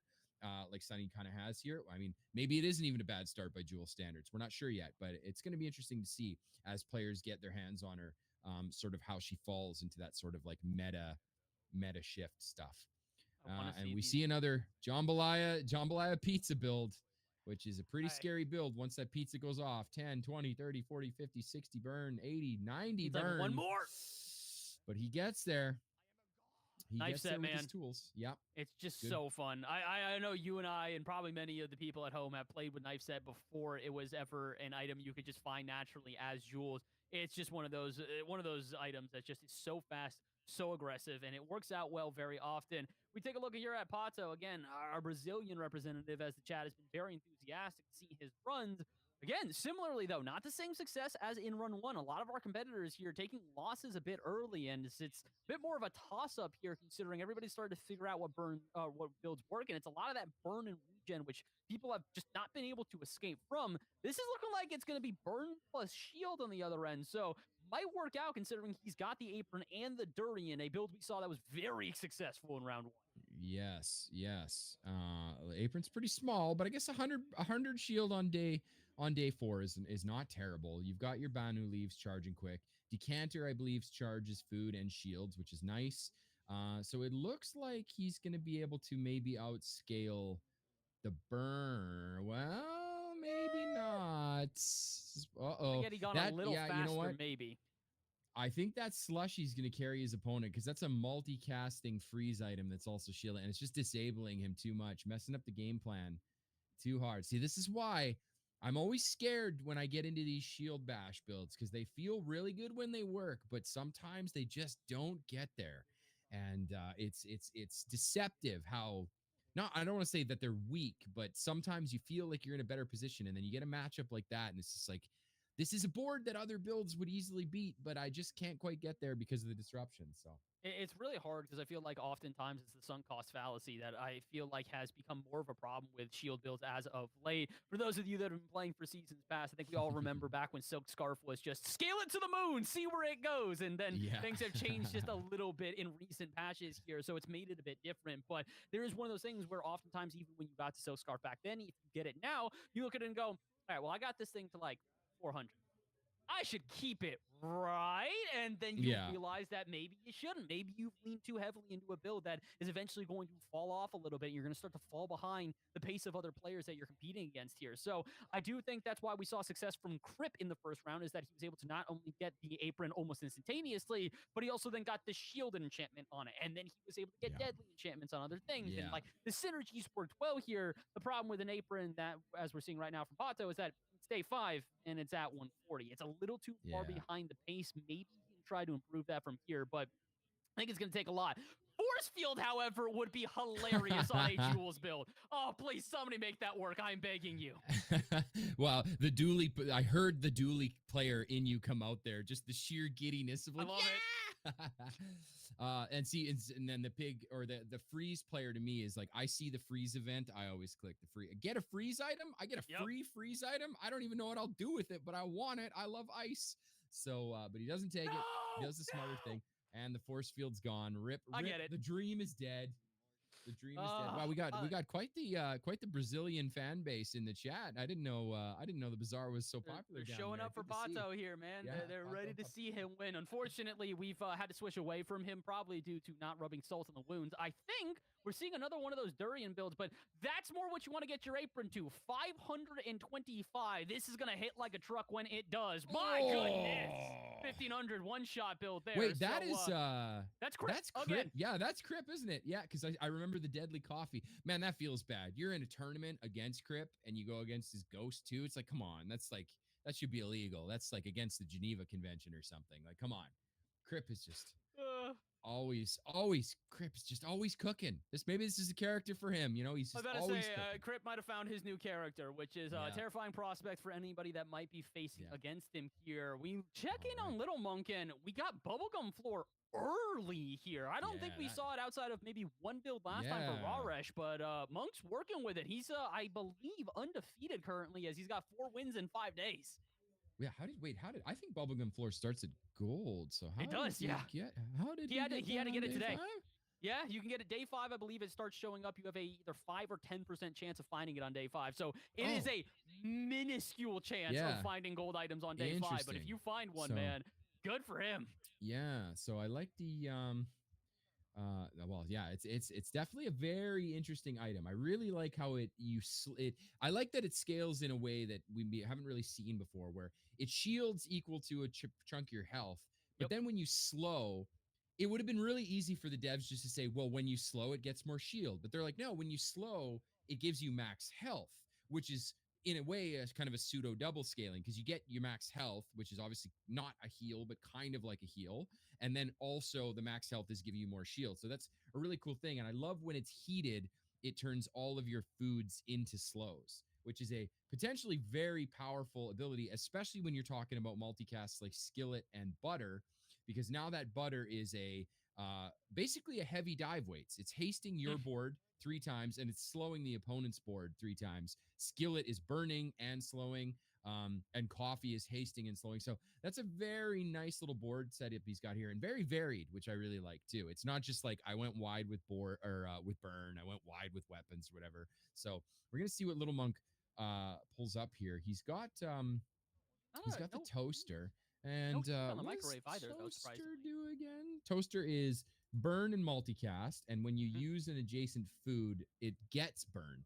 So he's trying to figure out a way to scale that toaster.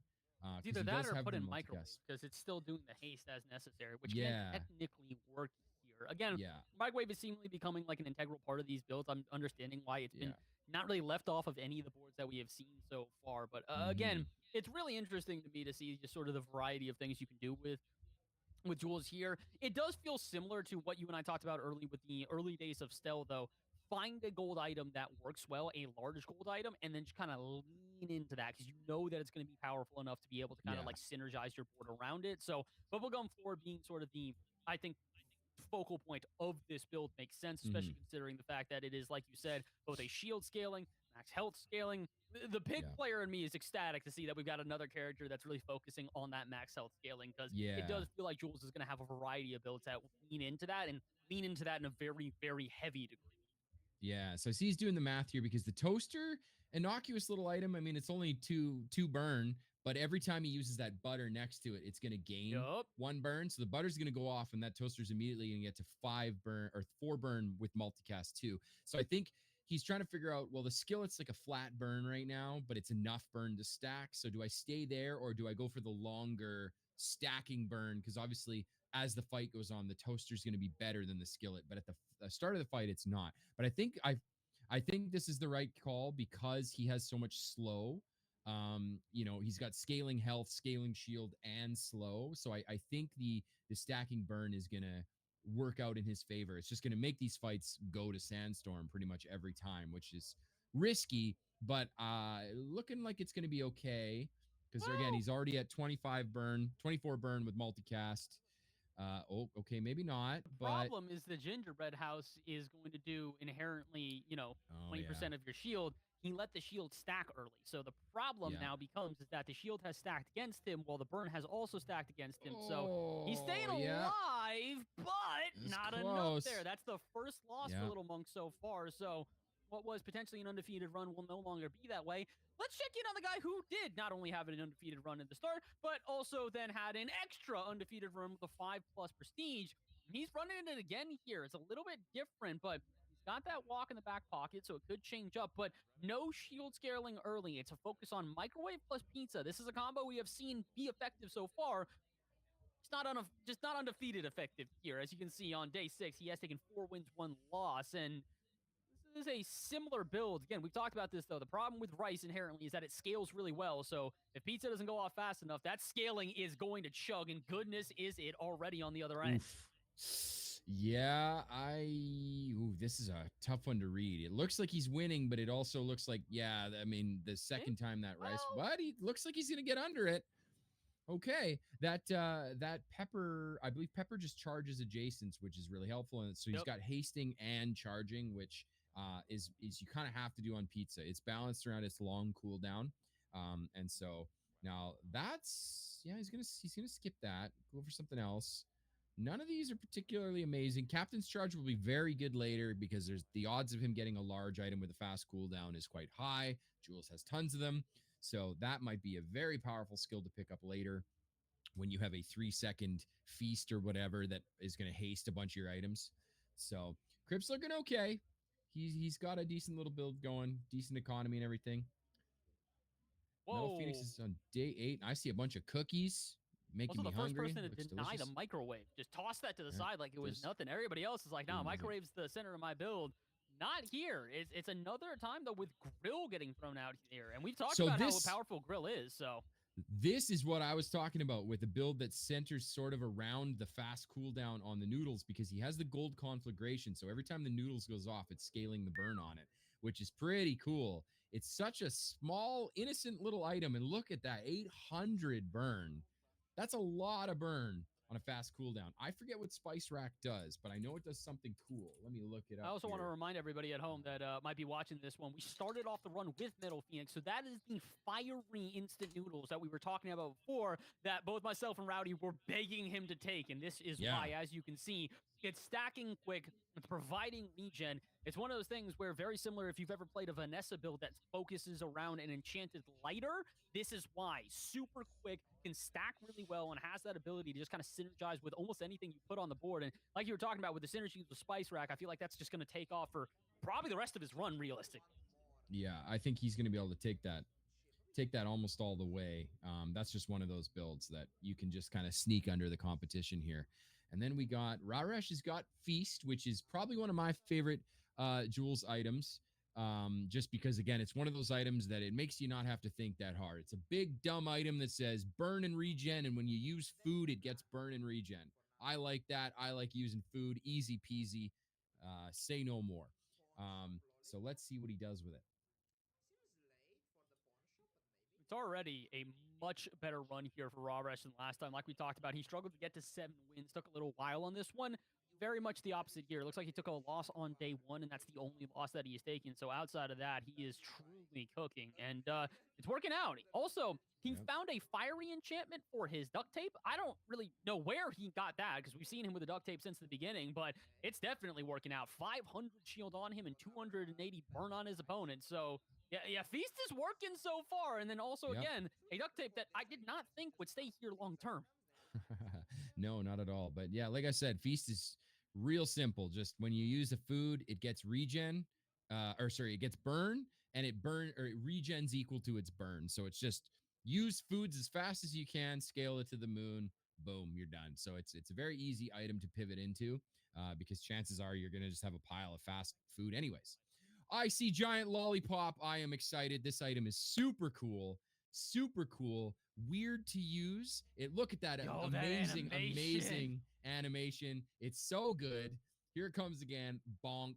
Big ass rainbow lollipop flying across the screen. How can you not love it? He's got the knife set, which works differently than it used to. It's now basically shark claws, where it scales your damage on your weapons.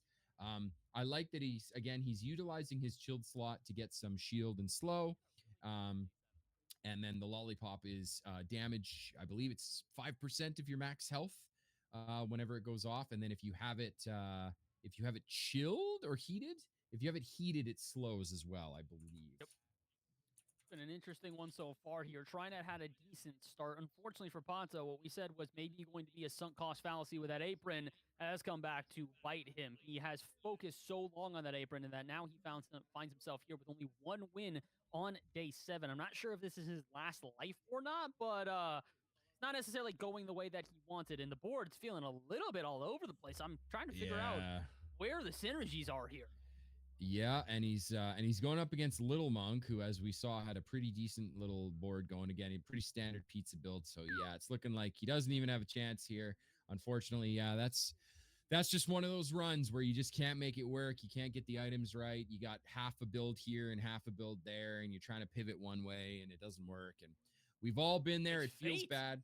He's not dead yet. He upgraded all his board. It doesn't look like, if you're upgrading all your items to gold, that probably means you think you have a build. So I'm curious as to what he's actually trying to do here. I don't know what that diamond chilled item is. I was going to say, it seems like he's focusing on that in particular there, because that's the only item that was above gold for him. So I think it's very much recognizing you get a diamond item, I'm not going to say early in the run, but a solid diamond item at that time. You can really focus your build around it. And I guess that is the plan there for Pato. We'll check back in on him in a little bit if he's still around. Again, that was his last life, though, so got more to do. I want to see somebody make gingerbread house work. No, don't do it. Don't do it. Come on. Make it work. No. Okay, well, I mean, I get it, but I really do feel like there's a way. However, Freezer, we have already seen success from. Yes.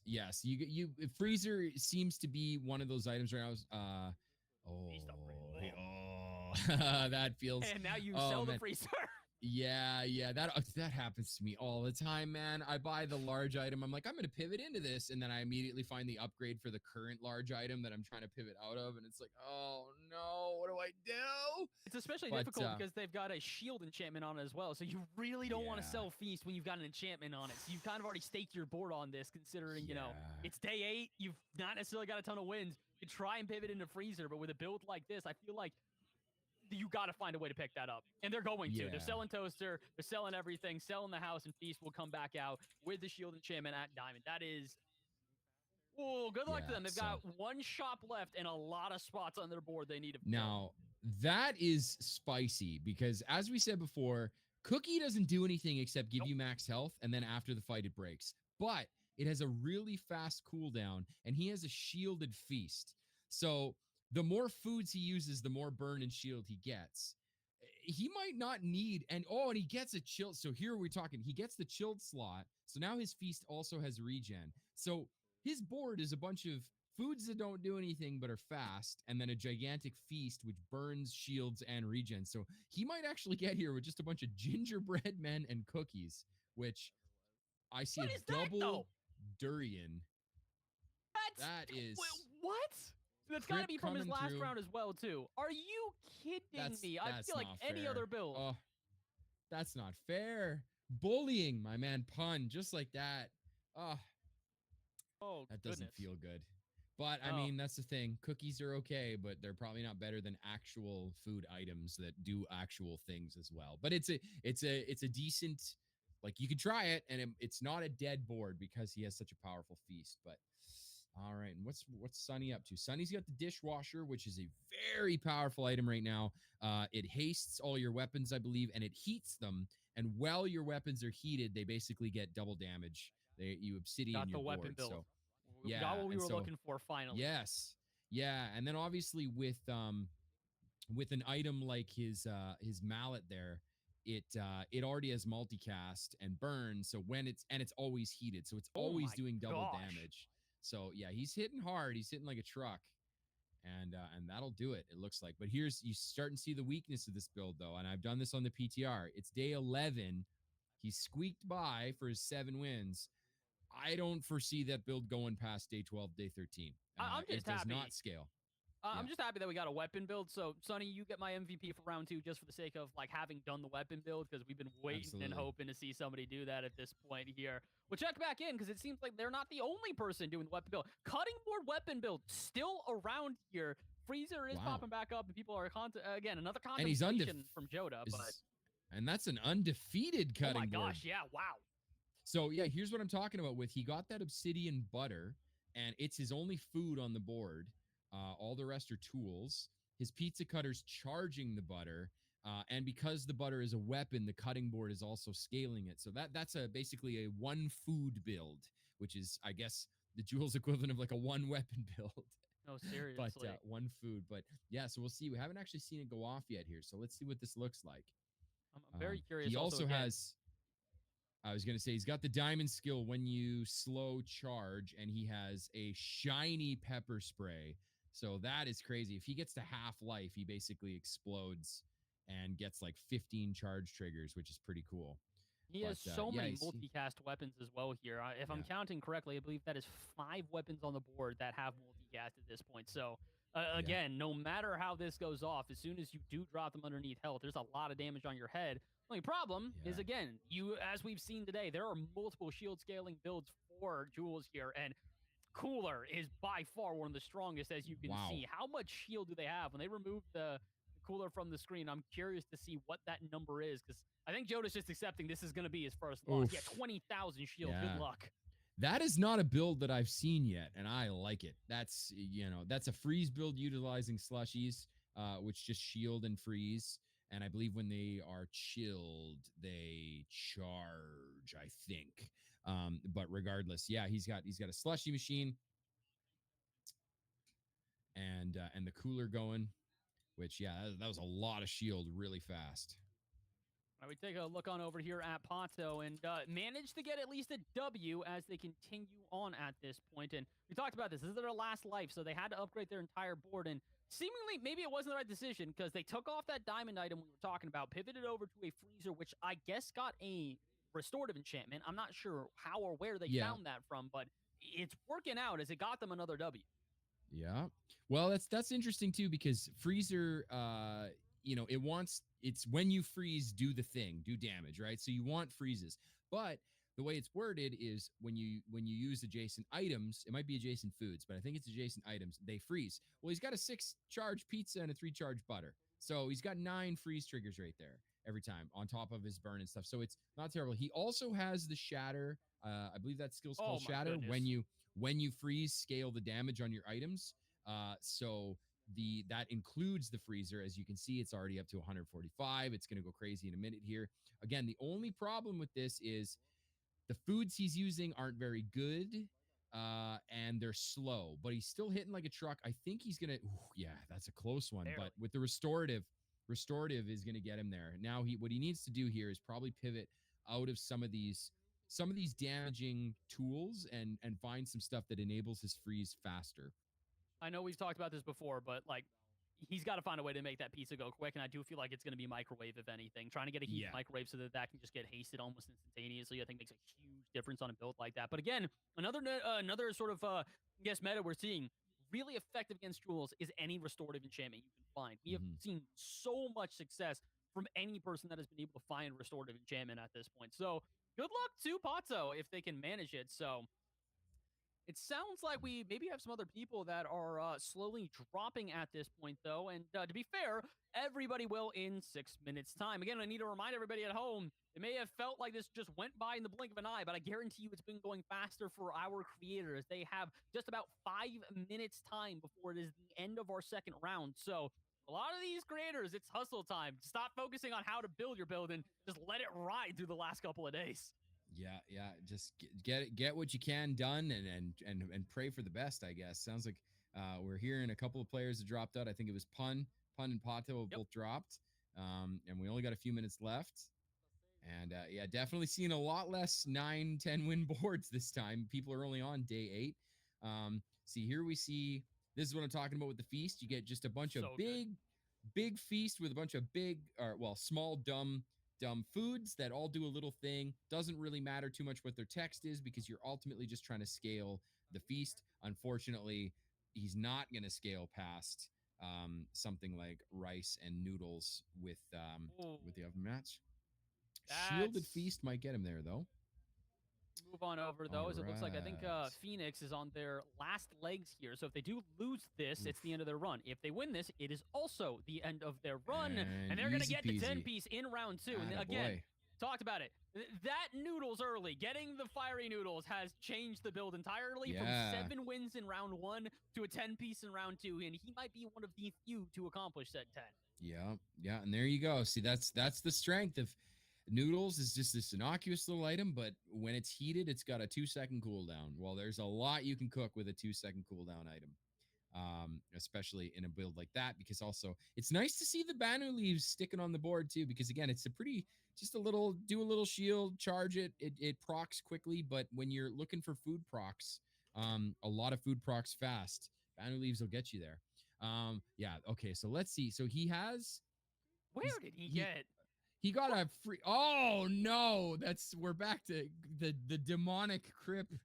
Oh, that build, that is just not fair. Devs, can we remove that ghost from the pool, please? It's just gonna stomp on people. That's Pato. It's not your fault. If you're listening, it's not your fault. Oh, that feels bad. Again, apron early, man. It's a very. I feel like we're going to see the same effect that we saw when Silk Scarf was at its peak of scalability. I think apron's going to be used in a very similar way. Monk had very little difficulty in round 1. Round 2, not quite, but he's doing what I asked for. That is exactly what I want. The gingerbread getting pulled out here. And additionally, is that a fiery gingerbread? That's going to do so much burn. Oh, yes, it is. That is a huge item. And the item on his far left is an item I really like. It's called Secret Sauce. It just gives your food crit. It's basically Chum Bucket from Vanessa, but for food. So as you can see, like he's got 55, or no, he's looking at the feast on the opponent, but he didn't get there though. Hey, I thought he was going to get there. Again, poison I looked a pretty good counter to most of Jules' build here because they're inherently going to be shield based or regen based. Not a lot of healing variability here. So again, that's why we've talked about the restorative being so incredibly powerful and why restorative was taken yet again. That absolutely makes sense. Yeah, it makes sense also because he's got shielded on, or the gingerbread house is shielding, and in between them he's got saffron, which scales shielding on its adjacents. So now he has scaling healing on top of his shielding. So that should hopefully get him a little more survivability. How's Crypt doing this time? Not as good as the first time, but he did get to 7 wins. Here we see another feast build with microwave and pizza, and he's got that egg timer, which again, very long cooldown, but it basically at gold reads use all your other foods when it goes off because it charges them all like 5 seconds or something, and most foods have less than a 7-second cooldown. So yeah, 2,000 burn is gonna get you there. So Crip's heading into day 13 now with 8 wins. Yeah. How much time we got left, Bass? 2 minutes. So he's got to go as quick as possible. A little part of me wanted him to click wink. I was really like, I know that's probably not the right move here, but a little part of me is like, you got a minute left. Let's just see what we get here on the board. But no, understandable to not do so, especially considering he's got, if I'm not mistaken, I think 2 shield enchantments on the board. So I'm wondering if he's going to stick with Feast or maybe try to pivot into something like Gingerbread House, considering the variety of different shield that he has. Oh, yeah, that's actually such a good point. Yeah, we got prods in our ear. Like, I don't even know if he's going to be able to get to the PvP fight. So, potentially only 9 wins for Crip in round 2 would probably still put him ahead of most of the competition here who haven't even earned a 10-piece yet. This would be huge for Joda, though, to go for another 10-piece. They got to hustle, but with already 8 on the board, this would be big for them to even secure 9 in round 2. Yeah, Icy Moon Orb. Oh, too bad he didn't have more time, because that is definitely an item you can, like... Oh, man, Joe. He's looking at you. Don't have to be one of the strongest items in the game. Yeah, you have to. Yeah, just throw it on the board and forget about it. It's suboptimal, but like you got 30 seconds. Just start clicking buttons, my man, because at this point you just got to run into the PvP fight and pray you get a dead run. But that's very powerful. When one of your items are slowed, freeze something, like, man, that's strong. That is, that is definitely. But we are at our time. They are out. So Joda, again, he's cooking before the PvP fight. He is, he knows this is his last one. Are we going to let him click it? I guess we're letting him click it. Crip gets annihilated by that fiery cheese wheel ghost. Seems to be the dragon to beat here. If you're not fighting Crip's ghost, you got to watch for that fiery cheese wheel. But he gets his solid 8 wins. That's pretty good after a diamond victory on his first one. Crip's feeling good here, I think. So that's going to be it for us for game 2. Wow. And the crazy part is again, we already saw people running into the timer at the end of that one. I think Joda in particular is not going to be able to get a 10-piece, even if they had the success later in the run, just due to the fact that, they don't get the time on this one. And now we've gone from an hour, 40 minutes, to now we've got a 20-minute run left. That is all that remains for these competitors, is to have a 20-minute run. So it's basically going to be, what items do you recognize? Throw them on the board as quickly as possible, and big old thumbs up, hoping that they move on from there.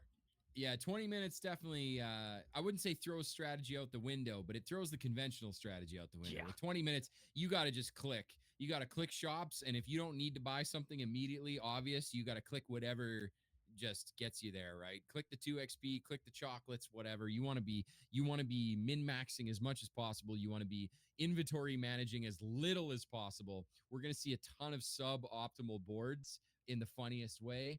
And I don't know how the ghosts are working, but if the ghosts are for all day, there are definitely some scary ghosts out there.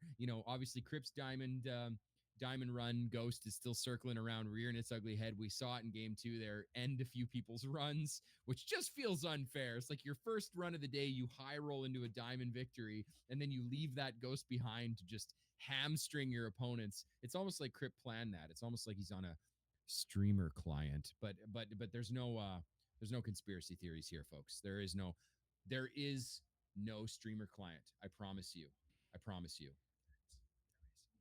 Potentially. I don't know. There's not. But I will state that there are a handful of different builds out there that are probably going to run into, again, Metal Phoenix getting that early instant noodles has made a huge difference, and I think it is going to be a run that people are going to have some problems with. Fishy getting the fiery cheese wheel as well is going to be another one that's going to be difficult. Yeah. So, I mean, there is so many different builds that are currently out there that are seemingly going to be problematic, but that's why they get to worry about that in a couple minutes time. Again, we remind everybody this will be our final run here, but we're going to take a couple of minutes to get everybody set for our second round.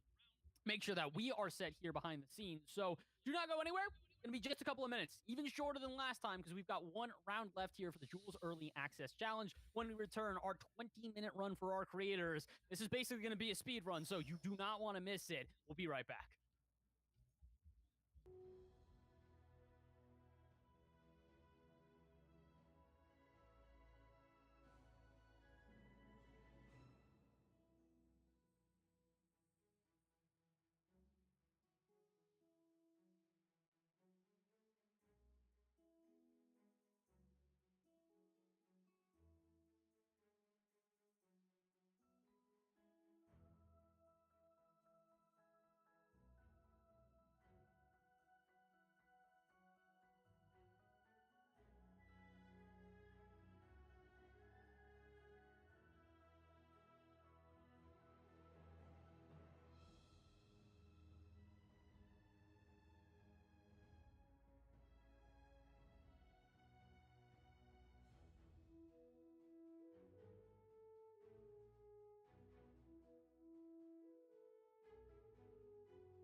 Hello, everybody, and welcome back to the Jules Early Access Challenge. It is round number 3 with Bass and Rowdy. And Rowdy, we've already seen it.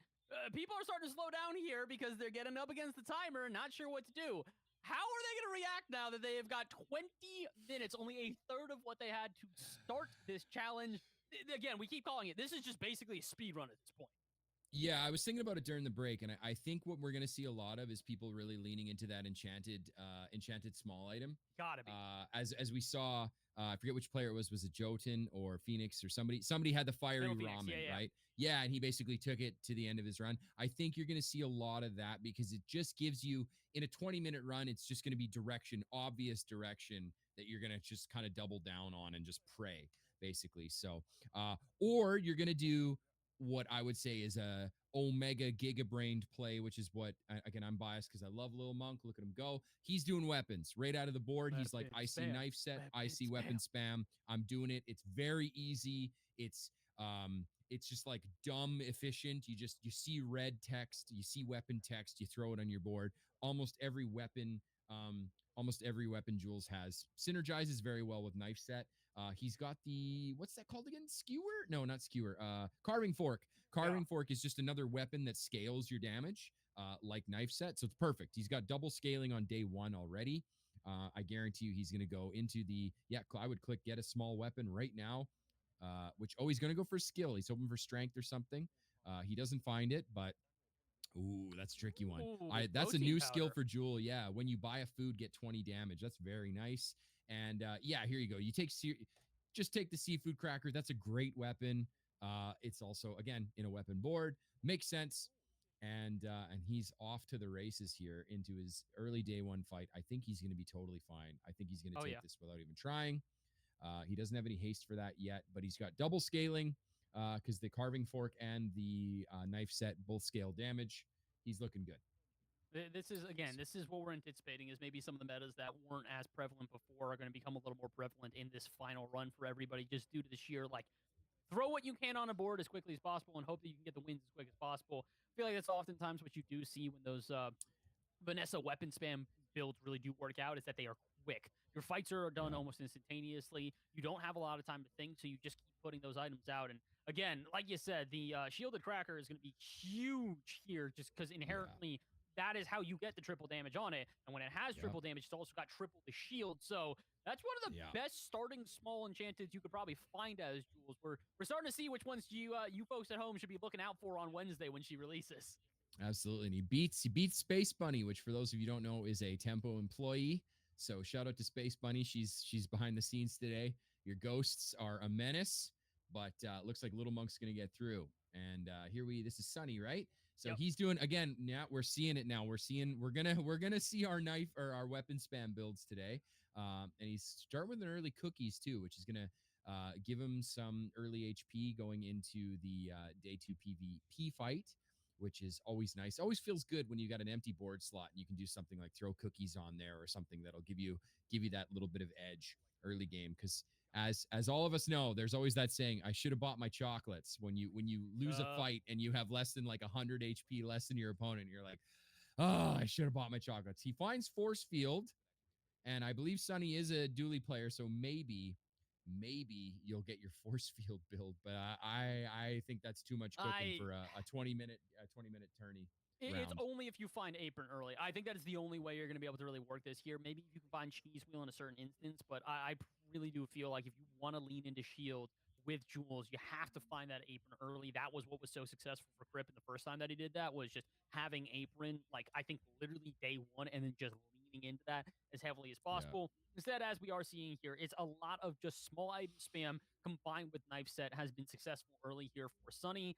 And they're not going to stick with it. Yeah, I can't be too surprised. I think I just want to see if somebody does fight the eccentric Aetheryte with a already apron and doesn't take the shield when they get it, then I might be a little bit more upset. But for right now, Force Field not getting thrown on the board, understandable, especially considering, man, that rice plus microwave combo feels like I'm going to see that so much on days 1 through 3 against Jules. I'm going to get sick of it at some point. Yeah, absolutely. It's just such a safe, again, it's an easy easy start. It can be a little tricky, though, if you find your ice and you don't find a reliable haste trigger, because you need to hit it with haste. But yeah, microwave basically just solves that problem for you. And of course, he's got the scorch, or the enemy has the scorch pepper, which is heating their ice. So yeah, but luckily for Sunny, weapon spam on day 2 with double scaling just feels good. So here we are. That was he made that look easy. 400 damage on a cleaver on day 2. All right, Sonny's got an idea here that seems to be working. And for the 3rd time now, as we switch to yet another streamer, it's another knife set. Okay, so I guess we didn't have to ask for weapon spam on rounds 1 and 2. We could just waited until round 3 and everybody would give it to us. Yeah, now we are what's the term? Suffering from success. We're like, oh, let's see the Jules weapon line, and every player's like, fine, here it is. Now I'm bored of it already. But no, I'm just kidding. It makes sense. I mean, again, to reiterate, in a 20-minute round, you want a setup that is just going to get you wins as fast as possible. The weapons are a very safe, easy. I mean, you got to find a few pieces. You got to find either the cleaver or the tuning for the carving fork or the knife set for your scaling. But Pun has found all 3 of them, so he's sitting pretty here. Ooh, that is a gold carving fork on day 3. That feels very good. He's going up against Pato, another player here. Let's see. Love that Jules skin, by the way. Such a great skin, man. Shout out to the art team again. It just cannot be overstated. God, you guys cook with the art and the music and the aesthetics. This game really does look beautiful, and Jules fits in so well. Yeah. Let's see. So yeah, Pato's got some kind of, he's got the apron, but it's just not going to get the weapons just hit too hard, too fast. I think this was every single piece of that. I think this is the run from round 2 where we were talking about while watching Pato, kind of this sunk cost fallacy of being able to get that apron early, but not being able to scale it past like days 3 or 4. Yeah. And they ended up holding on to it for maybe a bit longer than necessary here. We check in on Joda, who has had, I would say, varying levels of success throughout this event. They definitely did have a good round 2, considering barely anybody was able to get a 10-piece due to the time restrictions alone. And I think this is the first person we have seen now here in round 3 that isn't just straight up running a weapon build. They are going back to a classic with pizza, and it's working out so far, but a bit surprising to see kind of this traditional of a run when we know this is going to take a while to scale, and you're going to have to kind of look for the pieces that scale. So in a 20-minute run, you're going to have to move quick and hope that you find those pieces just naturally without having to search for them. Yeah, absolutely. And it looked like he got an early, well, he's got a burn skill, and he got the early cinders, which again, you just need on pizza to scale it. But interestingly enough, he got the flame dancer skill, which I think is 10% crit for burning items or fiery items. But that's really nice when you have 6 casts, because it's essentially more than 10% crit, right? Because you have if you're going to try to crit one time, you're definitely going to get it, which is pretty cool. So he's got a pretty good startup here. Here's another example of how it feels bad though when your heated and chilled sockets don't quite line up, because he's got his coffee chilled right now, which does literally nothing. But he needs the coffee next to the pizza because the pizza's too slow. But he really wants that excellent vintage, the wine, chilled, because if it's chilled, it has multicast. And obviously, multicasting slow and shielding is way better. But so he's got to kind of take the L on that right now, because there's just, I don't see a way.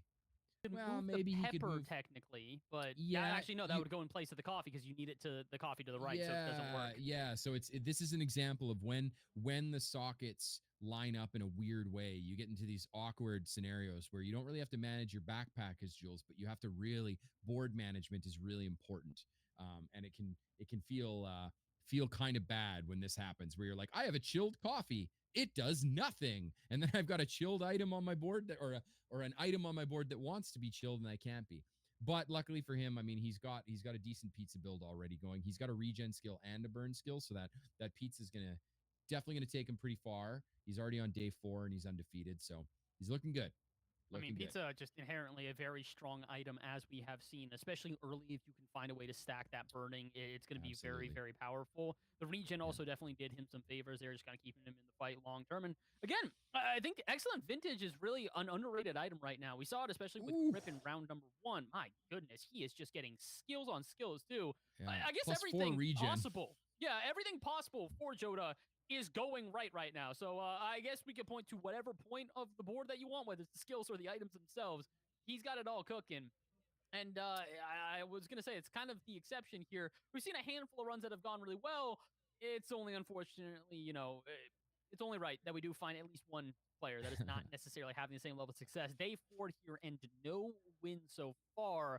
I do like that they somehow found lighter, though. I feel like that could work really well here on a proper Jules build. Yeah, it could, especially with your pizza going off. The lighter will help you keep the burn up in between pizza activations. But yeah, I mean, he's got the pasta maker on his board, which hastes, I believe it's hastes adjacent items for 2 seconds. Well, that's like strictly worse than microwave, which will haste your entire board, right? So that feels bad. You want that pasta maker to be right now. You want that to be a silver microwave, but the Bazaar is a crazy place, and sometimes you gotta slap some. See, that's what there it is. Instant buy, doesn't even think about it. Huh? Sir? Oh, he's got no way to heat the microwave, and he's looking for peppers now. Yep, that's the feel bad. But conflagration with pizza is very good. And Crip is back into the durian. Oh no. Cue boss music. Here we go. How did he find it again? And it's day 5 at 300. This man, okay, so he's doing what we talked about, which is that if you do find an apron on a 20-minute run, you're gonna take it because it just basically means you don't have to think anymore. You're just buying foods every time that you can to try and stack it as much as possible. Good. All right, so Crip has found his meta for this character. It is durian plus apron, which I feel like will probably develop into a meta all on its own for anybody that might be watching. Yeah, especially because he's got the saffron next to it, which scales the shield on the apron and the durian, and then he's got salt next to his durian, which gives him crit, which is just, he's looking good. The other nice thing about this for like a 20-minute challenge run is if you scale that enough, like you can get into one-shot territory, which saves you a lot of time. Yeah. When we only have 10 more minutes for this round. If his PvP fights are only taking 10 seconds instead of 30, I mean, that adds up a lot, right? That gives him a lot of time. Gingerbread house. I mean, that's a great item, but I don't think you have the time or space for that, my man. I think that's what he's contemplating right now as well, is kind of realizing like, hey, the success has already been here. Do I get rid of my items for it? Absolutely. He's going to send it. I think he's just going full synergy with the shield. I think he's basically saying if you survive the durian fruit, you are not surviving the gingerbread house on top of that. That's right. That's true. Yeah, I mean, what does it burn? I think it's 10% of your burn. So either 10 or 20%. Yeah, I think the blueberry pie is 20% and the gingerbread house is 10, I think. So, I mean, a 300 shield apron is, you're burning 30 on every activation, which is pretty good. So, yeah, Crip looking strong. I bet you he's probably going to get at least 2 or 3 more fights under him before the end of the round. Again, we have less than 10 minutes left of this one. This one's going omega fast. Let's see how they go. Bang. And then so that's 60 burn the first time on day 5, 60 burn the first time the gingerbread house activates on top of shielding behind you. So he's going to make that look very easy. Crip looking confident, not sweating at all. No problem. Astonishing. Considering he's facing an undefeated build. That's Pun's build we were checking in on earlier that had been undefeated up into that point. So, again, highs and lows here for the streamers that we've been watching so far. Pato, unfortunately, I think kind of facing the same sort of pain that they did in round number 2 here. 0 wins through 6 days. Cooler we have seen has been a very viable item, but as we've talked about before, it's really difficult to find a way to slot that in, considering you've only got the one shield socket, which is going to make it difficult, and then you also need to find other synergies through these items. He's going to send it, and I get that. Again, when you're on 0 wins day 6, you kind of just have to look at items that inherently are powerful and go, I can find a way to build around this because you don't have any other options. Yeah, it's a tricky one too, because shielding or the chilled freeze builds on Jules there's a bit of nuance there, and there's a lot of different ways that you have to kind of manipulate them and cook them. So I just don't think he has time to try it. But I agree, when you got no wins under your belt, you just got to try to cook something and hope you're throwing pasta at the wall and seeing which noodles stick. You know what I mean? I normally I would say darts at a dartboard, but we're talking about Jules and I've got an apron on. So when you throw pasta at the wall, you got to see what sticks. Food puns. It's a real technique, by the way, to anybody at home that is wondering. Like, no, actually, if you really do want to figure out if your pasta's cooked, throw it at a wall. I feel like we're going to encourage a bunch of people to just start throwing food around their house, and maybe that's not what we should endorse. But give it a try. Why not? Yeah, not my problem. You want to throw food at your wall, figure it out. But I promise you, pasta that sticks to the wall does mean it's done. It's a nice little al dente. But let's see what he's doing here. He's got the rolling pin. He's looking at refrigerators. See, there's another. You see chilled, you see freeze. How do you make it work? But I think it's too late for pizza, my man. You have no burn skills. Yeah, Pato's got some struggling here. Cornucopia is a really interesting item, but yeah, it's just he needs another chilled slot. Not a lot of charge builds here today. I was commenting on this earlier, how it kind of feels like Atmospheric Sampler has kind of awoken people to the idea that really good charge builds can be viable. Obviously, there are others that exist, but Atmospheric Sampler has definitely been one of the most poignant, recent items that have been added in here. But another gingerbread house, which kind of just feels like at a certain point, you got to know that unless you can kill this person almost instantaneously, that will eventually start to tick. The only problem is it looks like there's no shield scaling. So I think Pato is going to walk away with a win here if they can just get 1 or 2 more ticks off. Because, yep, that's just not enough. You can't have Gingerbread House and Gingerbread Man be your only shield without any scaling. Not at all.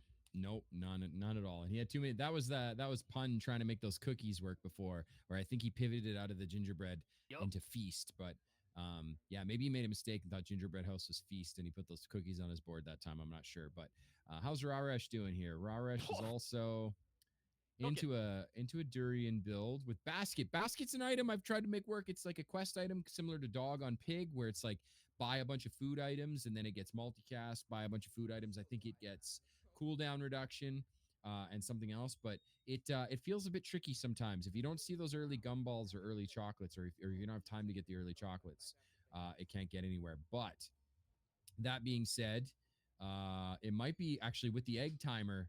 Ooh, that'll do it. Nice big crit. Oh, yeah, because he's got the haste skill. He's got Alacrity, which is just such a potent skill. Whenever you haste, get crit on your items. And, of course, the microwave and the butter are hasting like crazy. War Chef. That's a really rad name for a skill. Oh, man.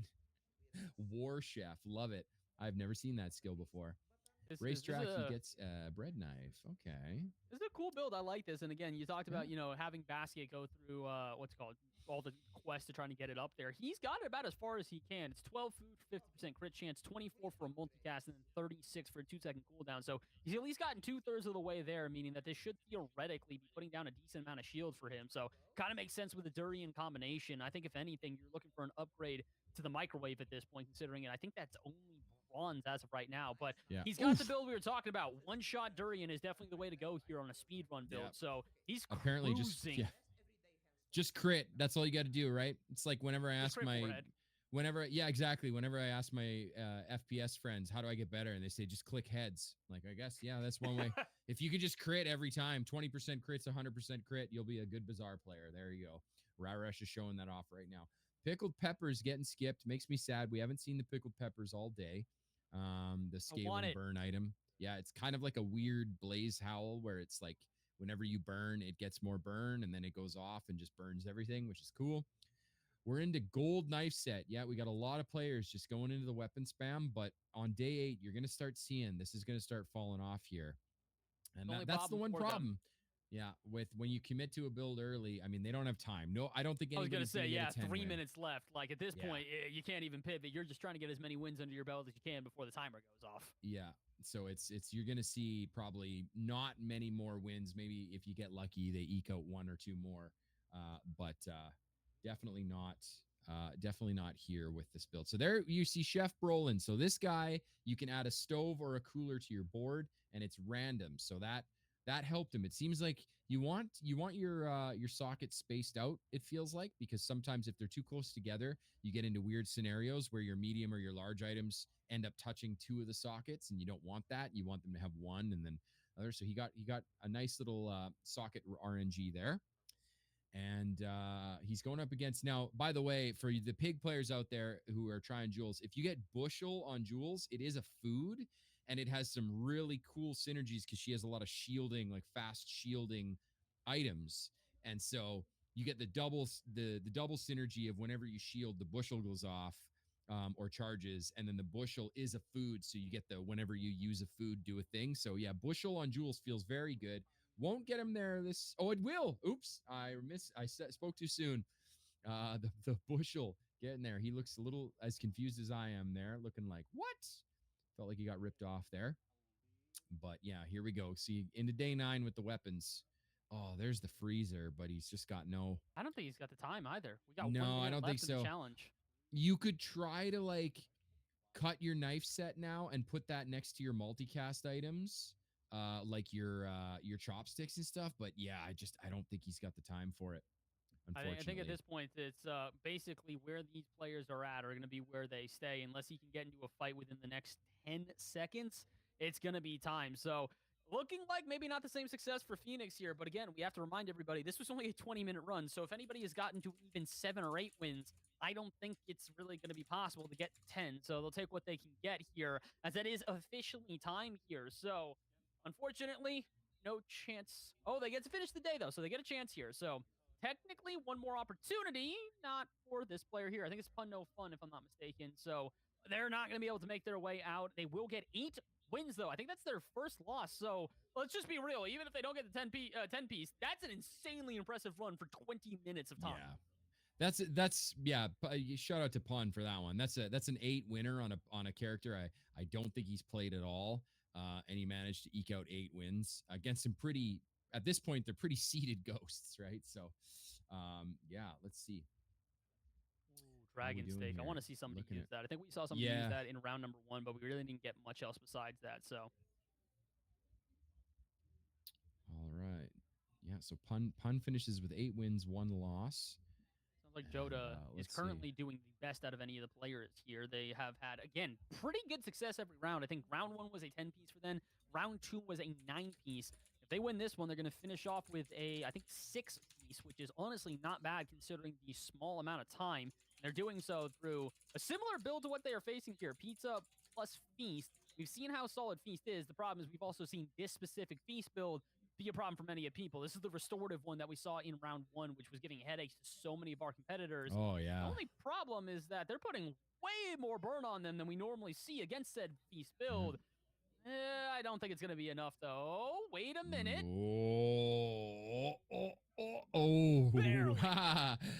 The yes comes out because he barely squeaks it in there, gets his last. Yeah, that would have felt bad to get kind of scammed out of a win there right at the end. But wow, look at him go. And this is Crips into a shielded man. He's looking for the 7. Cooking.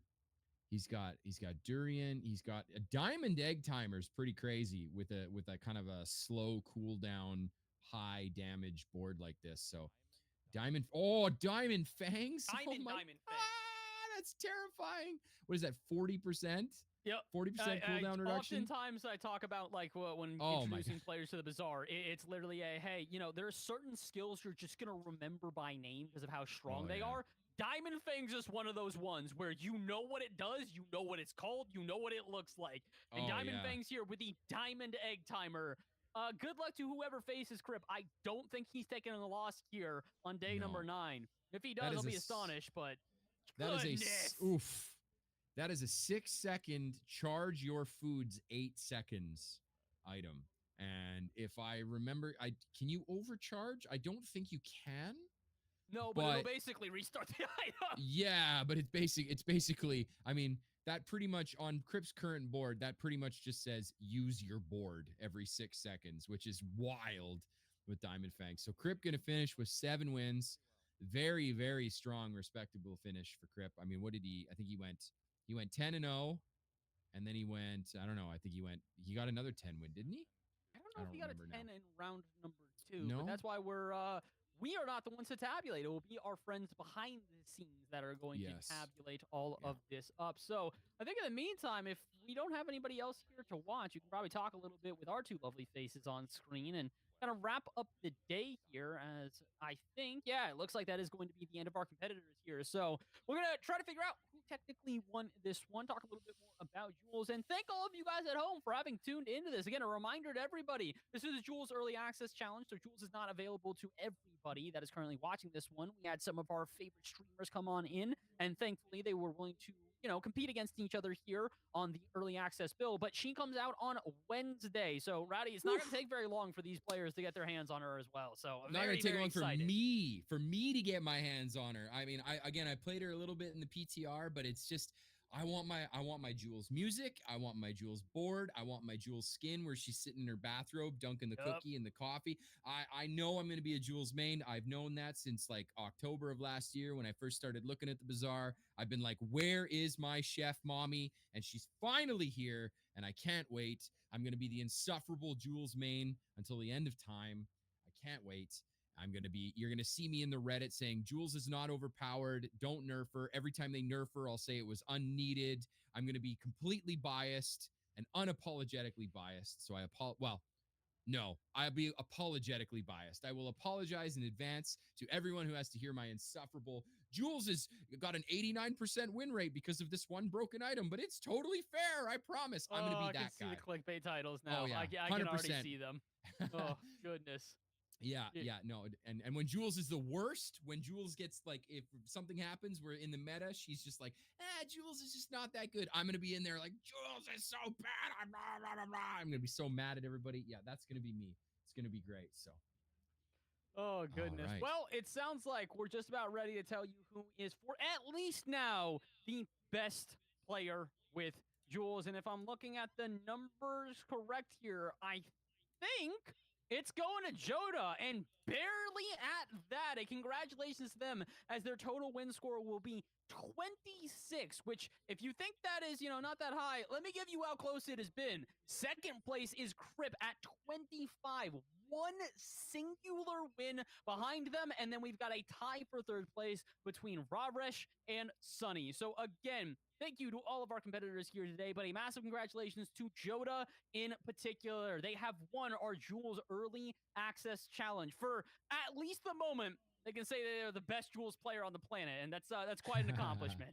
Yeah, good call. I mean, I would milk that for the next like 72 hours. Hey, by the way, I'm like the premier Jules player in the world, and there'd be no context. I wouldn't add anything to that. I wouldn't say for the next 3 days. No, I'm the best Jules player, full stop. And then, just run with that as long as you can. What I did with the first tournament that they had in the Bazaar, when the first Community Cup came out, I was able to get into, I think it was like the top 100 or the top 50 or whatever it was. And I literally told everybody, I'm like, top 100 player for the Bazaar in the world. You can't deny it at this point. And very quickly I've realized, no, I'm very much not that player. But it was a blast to be able to watch all of the competitors here today, to talk to all of them. And I think we get one more chance to talk to them as well, as I think we've got Sunny here for a quick interview. And it's not just Sunny, it's his dad as well. All right, first off, yeah, welcome. Hey guys. Who else are we speaking to? Who is this? Yeah, this is Toast. He was actually the one piloting, and I heard I got third place, so that's all him, actually. Hey, congratulations to you, my guy. Like I said, you got third place. You tied with Ravresh. Official winner here is Jota. You technically also finished behind Crip, but again, third place got to feel good, man. Congratulations to you. How you feeling coming out of the competition? Yeah, pretty great. I was mostly just in there to vibe, honestly, and check out some of the new items. So getting third place to go with that's pretty good. Honestly, like I was expecting Crip or Ravresh or Jota to win or something, so not surprised there. I'll gladly take the third place. Nice. Any standout items for you, Sunny? Yeah, on the first run, because I had some more time to play, it was the item called Emu. That's like when you slow burn. That one was really fun. I just came out of nowhere. I was losing everything, and then that item somehow popped off, and suddenly I was winning everything. I think I went like I think it was like 10-3 or 10-4 in that round. Those 4 losses were all before I got the Emu, and then I just went straight ahead to 10 wins. Yeah, awesome. It's kind of like a pseudo or like a smaller lighthouse or something, right? So it's cool. Yeah, it's a very cool item. Yeah, I love that. What do you think? Is Jules going to slot into your sort of repertoire of mains, do you think, maybe? Or Yeah, 100%. I mean, I main everyone except Dooley, so it's kind of a given that I'll end up playing. I don't know how many people I made angry with that statement. But I do not like Dooley. You don't talk bad about Dooley. You don't do that in the Bazaar. I don't play Dooley at all, and I have to be just like whenever Dooley comes up.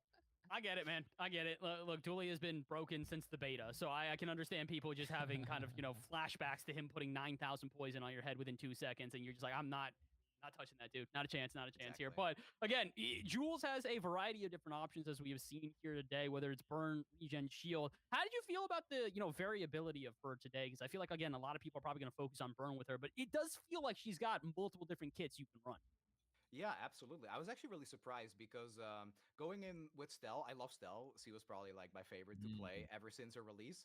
But with Jules, it feels like even though it looks pretty like straightforward with her builds because of the heated and chilled items, I think her build variety is like through the roof. It's actually pretty crazy. As tank builds, slow builds, burn builds, and then that's on top of like the chilled and the heated stuff. Her variety is actually like way higher than I thought, and honestly, that made playing her pretty difficult as well in an event like this. Getting 20 minutes and still having like almost no idea what the hell you were doing. It was rough, but really fun when an item actually came together. Yeah, I was surprised too when I picked her up on the PTR a little bit just to test her out. I was expecting a more straightforward character. I agree with you. I thought, yeah, your burn stuff or your heated stuff goes here, your chilled stuff goes here. That's like end of story. I get it. But it's like, oh my God, I gotta there's all this, like I gotta manage the slots and like, am I going like heated to do like burn stuff or am I doing chilled stuff to do like freeze shield? Am I going wide with foods? Am I going one food? I'm like, yeah, no, she's actually like really complicated. And I thought, like compared to Stell, like Stell was hard to pick up at first, like to kind of get in, but there's some like sort of archetypes with Stell where you can kind of just be like, all right, I'm just going to do big item. When I find my big, large gold item, I just run with that and figure it out. Jules is, it takes like a little bit more time to tinker with, I think, which is really cool to see the variations. So. Yeah, I think from just this, like, what, 2 hours of playing or something, it feels to me that she has, like, that small weapon tool build that's pretty easy to pick up. And I think a lot of, like, beginning players are gonna kind of, like, gravitate towards that. And then later on, you realize that some of these other items are so extremely good, but their skill ceiling seems very high. So it's kind of like, you know, the floor can be low if you're going with weapons, and then the skill ceiling is just massive because of all those other items that you need to manage with the chilled and heated. It's really fun, and I honestly really can't wait to see people figure her out because there's so much to it. Yeah, I'm really curious to see what comes out as like sort of like the premium, because like we see today there's a few builds where it's like, yeah, like the pizza burn, very reliable and whatever, but I'm curious to see what builds people are kind of like, if you're running Jules, this is what you're chasing type builds, because I haven't been able to figure them out yet. I've seen items that are good, but I haven't seen anything where I'm like, this is obviously the one. So yeah, it's gonna be great. All right, we got one last question for you, and we'll let you go and celebrate the third place here, Sonny. So, all right, if you are a player on Wednesday picking up Jules for the first time, what are you looking for? What items should people be looking out for, in your opinion, and what builds should you be trying to go towards? You already talked about the, weapon spam build that could be potential, but it doesn't sound like you're signing off as like that's the build to go for. Honestly, I think there's two different angles if you're playing Jules. The first is I'm playing and I'm trying to win, and the second one is I'm playing and I'm really hungry. If you're really hungry, just click all the food items that look delicious. You know, we got the chocolate that we can usually get, but she has she has a lot more food. So pizza, jambalaya, whatever they're called, those are great. If I'm trying to win, though, I really like the emu build. I think stacking burn and slowing was fantastic, and I got an item called Hotbox that would like charge itself and increase the burn on adjacent items. That was sweet. So if I'm playing for the first time, I would keep an eye out for slow burn items. All right. Well, thank you, Sonny. We appreciate you and all your time here today. Again, congratulations on third place, and good luck in your future Jules runs. Maybe we'll have you back for another Creator Invitational, and we can see what your opinions are about the next character in the future. I'm looking forward to it. Thank you, guys. Yeah, later. Thank you. All right, that was Sonny, our third place competitor here for the Jules Early Access Challenge. And Roddy, it sounds like we're not quite done talking to some of our competitors here, but even for a player that didn't necessarily have the utmost success, but was still up there for the top, they're already figuring this character out. They're starting to feel what synergies exist, and they even agreed the weapon spam is viable with Jules. Oh, yeah. Maybe not long term. Yeah, it's definitely, I think Snooey put it best, that like Jules's floor is pretty easy to get into. Like she's got a pretty low floor, but she's definitely got a pretty high ceiling, particularly in the later stages of a run after like day 9, day 10, where you start getting into those big items that there's all kinds of ways they synergize, and some of them aren't immediately obviously powerful the way big items can be on other characters, where you're just like, oh, here's an item that I can just slap on my board and it does big dumb things, So I'm really curious to see what people do, particularly with some of the large items, the gold and diamond items, because they're very powerful, but not necessarily in ways where it's like do 1 billion damage on a 3-second cooldown. So yeah, it's gonna be really fun. The next few weeks of the Bazaar is gonna be a really interesting time for sure. I want to see people start using pantry as an item going forward. I think that's going to be a really, really interesting one. I think that food truck is going to be interesting. We talked a little bit about this during the day, but I do feel like we've seen a new meta kind of arise in the Bazaar as of late, based off of maybe not arise as much as I've seen it more intensely with atmospheric sampler and other charge builds becoming a lot more prevalent again. I know maybe you used a different term for this, but I remember the heyday of Infapig, of where you just charge once and the whole build charges itself. And I'm curious to see if we can get an Jules type of build. And it does feel like we didn't see a lot of those today, but there is a lot of potential for them as well. So again, a lot of meta still to be discovered here. And I'm curious to see kind of, what they are in comparison to what we heard here today. Because as we saw, there were a couple of builds that definitely came out. Pizza was very clearly used in the meta here today. We saw the Durian get used in multiple instances of high shielding, but we didn't see the cheese wheel get used multiple times, but we still saw the effectiveness of it. And so again, I think it's going to take a little while for the metas to develop for this character, but I'm curious to see how it does work once we get there. Yeah. It's funny that actually you mentioned Cheese Wheel specifically, that we definitely our players didn't really pick up on Cheese Wheel, probably because they probably have Atlas Stone PTSD, where it's like this item's like good when it's good and not good when it's not good, which sounds silly, but that's kind of how it feels. But then you see the effectiveness of Cheese Wheel on some of the ghosts, where it was like, oh my God, this thing's shielding for 800,000 shield. What am I supposed to do? So yeah, I'm really curious to see, especially some of those items we didn't see much of today, what happens with them. So who we got coming in? We have got Joda, and I believe that they are actually ready for this one here. We're just not going to be able to get their video up, unfortunately, but I do believe we got their audio here and ready for us. So, wait, maybe not quite yet. Might still be trying to get these things set up. Oh, he's here! We got him! Joda! Hello. First off, congratulations. You are our Jules Early Access Challenge winner. How's it feel to be number one? Awesome. What did you think of the character? Is this your first time using her?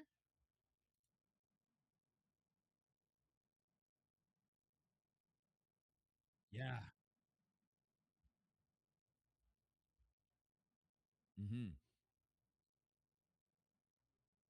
Yeah. Yeah, I agree. What did you think of because we noticed I think it was your runs a few times, like you say, you have trouble with positioning because of her heated and chilled sockets and whatever. When you were getting access to the third socket, for example, did you tend to favor a heated socket or a chilled socket, or like what did you think of those? Yeah. That'll do it. Yeah. Time. I believe chilled is really good. I faced like a Toby ghost and I don't know who it was. They absolutely destroyed me. Like no chance at all facing them. But yeah, the devs have had a lot more time to cook with Jules, so yeah, some of their ghosts were terrifying. Some of them were definitely Exodius, like perma freeze at 2 seconds into the fight. It feels like there was some crazy shit. Yeah, definitely. Absolutely. So, I was going to ask you when it comes to like sort of undiscovered potential with the character, like was there anything while you were playing where you were kind of like, oh, I don't have time to cook with this, but like I see where this is going type stuff that you might want to try out later? I mean, the second run I played a kind of weird board of like basically full small butter carry. And the obsidian butter. Yeah, the obsidian butter. I picked it up like day one enchanted item, and it actually carried me through the whole run. So I believe there's like run, by the way. Yeah. It was really like close in the end as well. Like I didn't have a lot of time, but the hit on Icy Moonstone, crazy. Yeah, we saw you get that, and we're losing our minds. I feel like if you had the chance, that would have been on your board permanently until like the end of the run, if you had the time, basically. I mean, I had it, right? I added it in. Yeah, I think you did, but we just mean like we're like, oh, that's definitely like if he had more time to cook with it, there'd be a more optimal way. I mean, there's like I believe there's a lot of stuff you can do that we are not even close to like realizing, or like I'm not even close to realizing with like loops and stuff like that. I think especially charge loops and stuff like that will take time to discover. It has been the same on Stell. It just takes a bit of time for like people to really understand the interactions and the looping potentials. But I believe they are there. And like stuff like obsidian butter, it's just something cool you can find, and it actually worked out pretty well for me. Yeah, absolutely. Was there anything stand out, like any items where you were like, this feels like a when I see this item, I buy this item, full stop? I mean, pizza for the meme, it was kind of nice. It's also a good early game item, to be fair. Yeah. Otherwise, I'm not sure. Like, I don't think I've seen enough of the builds, the items, and all of that to like really say this is a must buy later on.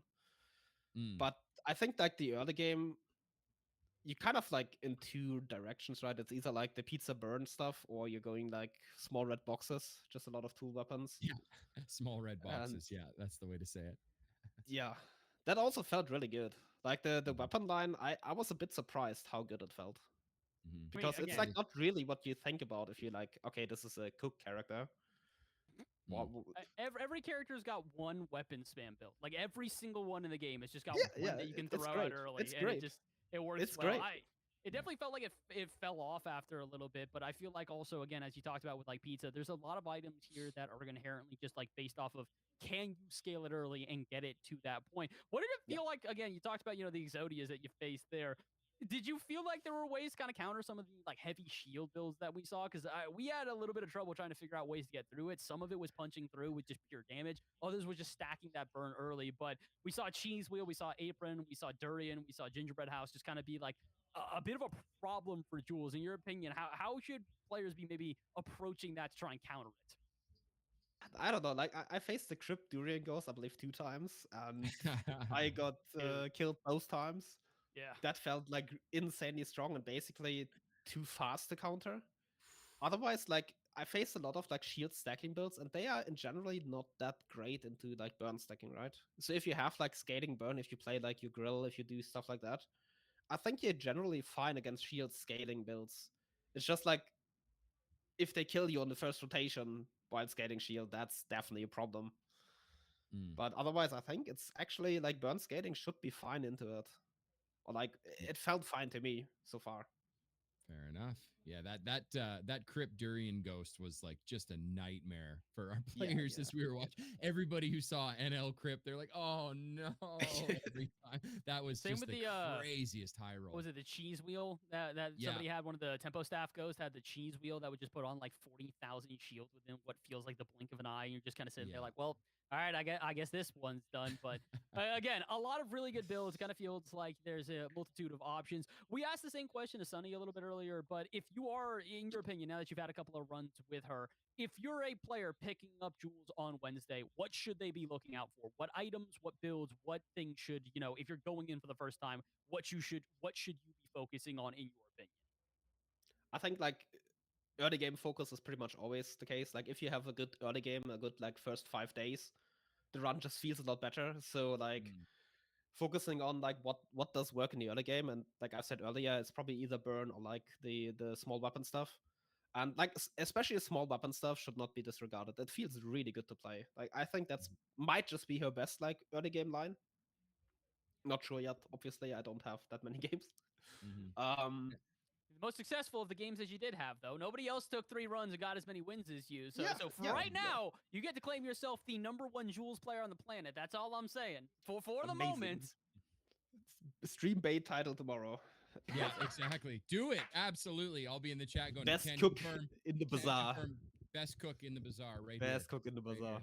For sure. One last question for me. I was just curious, where we were talking about this before. Where do you think Jules is going to fall in terms of the sort of play style where it's like, Pig, if you're 0 and 5 on day 5, you're like, it's okay. I'm scaling to the moon. I'm going to day 15, obviously, whereas like Vanessa can be like a 10 wins on 10 and you're out type character. Where do you think Jules is going to fall if you had to guess? That's kind of a hard question because like I haven't like really seen her like late game cap. Obviously, I faced like a perma freeze board that's disgusting, but I think like seeing the late game cap, you kind of have to see it like to see if it's like possible to scale late. But she is, I think she is fast. She's like good early game. Yeah. So I feel like, especially if you like want to climb fast, you will get your early wins with her. So yeah. I think that's like completely fine to play for early game and just like for tempo, and just like see how it plays out in the end. Fair enough. All right. Well, again, congratulations, Joda, on the win here. You are the #1 Jules player on the planet for the moment. You get to call yourself the head chef for the moment here, and in doing so, we get you got the floor now. Where can people find some more of you? Where should people be going to try and see you cook? Any shout outs you maybe want to give while the floor is yours? I mean, my Twitch channel, Yota3M, you can follow anytime. Shout out to like the other great players, like Talvi, like Raresh, also like the players that played in the tournament. I mean, Raresh played as well, but like Trip, obviously insane player. I think that's just a lot of great players and great streamers in this game. Also Trinat, amazing player, great person as well. So shout out to him. But yeah. Well, thank you, Joda. We appreciate you. Thank Again, you. A massive congratulations. We will I'll have to tune in for some of the cooking tomorrow. We'll see how the head chef cooks. Thank you again, man. We appreciate it. Thanks, Joda. Bye-bye. All right. And that is, unfortunately, Rowdy, the end of our Jules Early Access Challenge. Dude, this was a blast front to back, being able to see all the characters, being able to kind of like figure out what the early metas will be with her. Like, I think you and I are both prepared. We're going to boot up the game on Wednesday, and it's just going to be about as much pizza as the eye can see. Yeah. What nobody knows my secret. I've been taking notes the whole time, just going, okay, this is overpowered. Let me just write that down. Okay, Joda says I should do this. Yeah, you're gonna see a ton of Rowdy Mouse ghosts just ruining runs for the next or a week from Wednesday for the first week.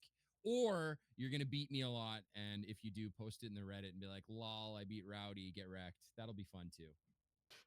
Again, this is where I get the benefit of people won't be able to directly at me because, again, my name is Bass. Like, that's my thing. I didn't get Bass in game, though, so I'm just Fish Guy. So if you get beaten by Fish Guy, just know that's who you're facing on this one here. So, again, real quick, as we exit out here, we want to thank all of you guys at home for tuning in here. We want to thank all the creators that agreed to participate here today. And we also want to thank the Bazaar and Tempo staff that helped put this together, whether you were part of the art team, whether you were part of the development team, whether you were the community staff that were helping organize today, especially the production team behind the scenes here who helped us out from front to back. A massive shout out to all of you at home, all of you that have worked on this, everybody in between. And Rowdy, a massive shout out to you as well. Where can the lovely folks at home find some more of you, my friend? Oh, you can't find me anywhere. You can only find me on these casts.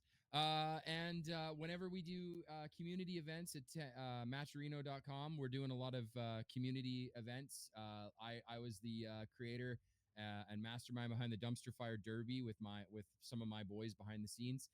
So look for me in the Tempo Storm, or sorry, the Bazaar Discord, and we'll be announcing more events there. But as for social media, maybe it's time I make a Rowdy Mouse social media. But as for now, just look for me on the Discord or look for my ghost in game. It is Rowdy Mouse. All right. Well, if you'd like to see any more of me, it's Bass from the Past on everything. I don't think that I have anything non-Bass from the Past except for maybe my in-game name of Fish Guy. So if you lose to a dude named Fish Guy, you can you can send me an angry DM on whatever platform you choose. But again, we thank all of you guys at home. If you'd like to keep up to date with everything that is going on, make sure to follow @PlayTheBazaar for more updates going on around the community, as well as also follow the Tempo channel here. If you're watching on Twitch, all you got to do is click that little heart and you will be able to keep up to date whenever we go live again here on this channel. This has been the Jules Early Access Challenge. I want to thank all of you guys for tuning in here today, and we hope you have a great rest of your weekend. Play Jules on Wednesday, and we'll see you next time. See you on Wednesday, everybody. Good night.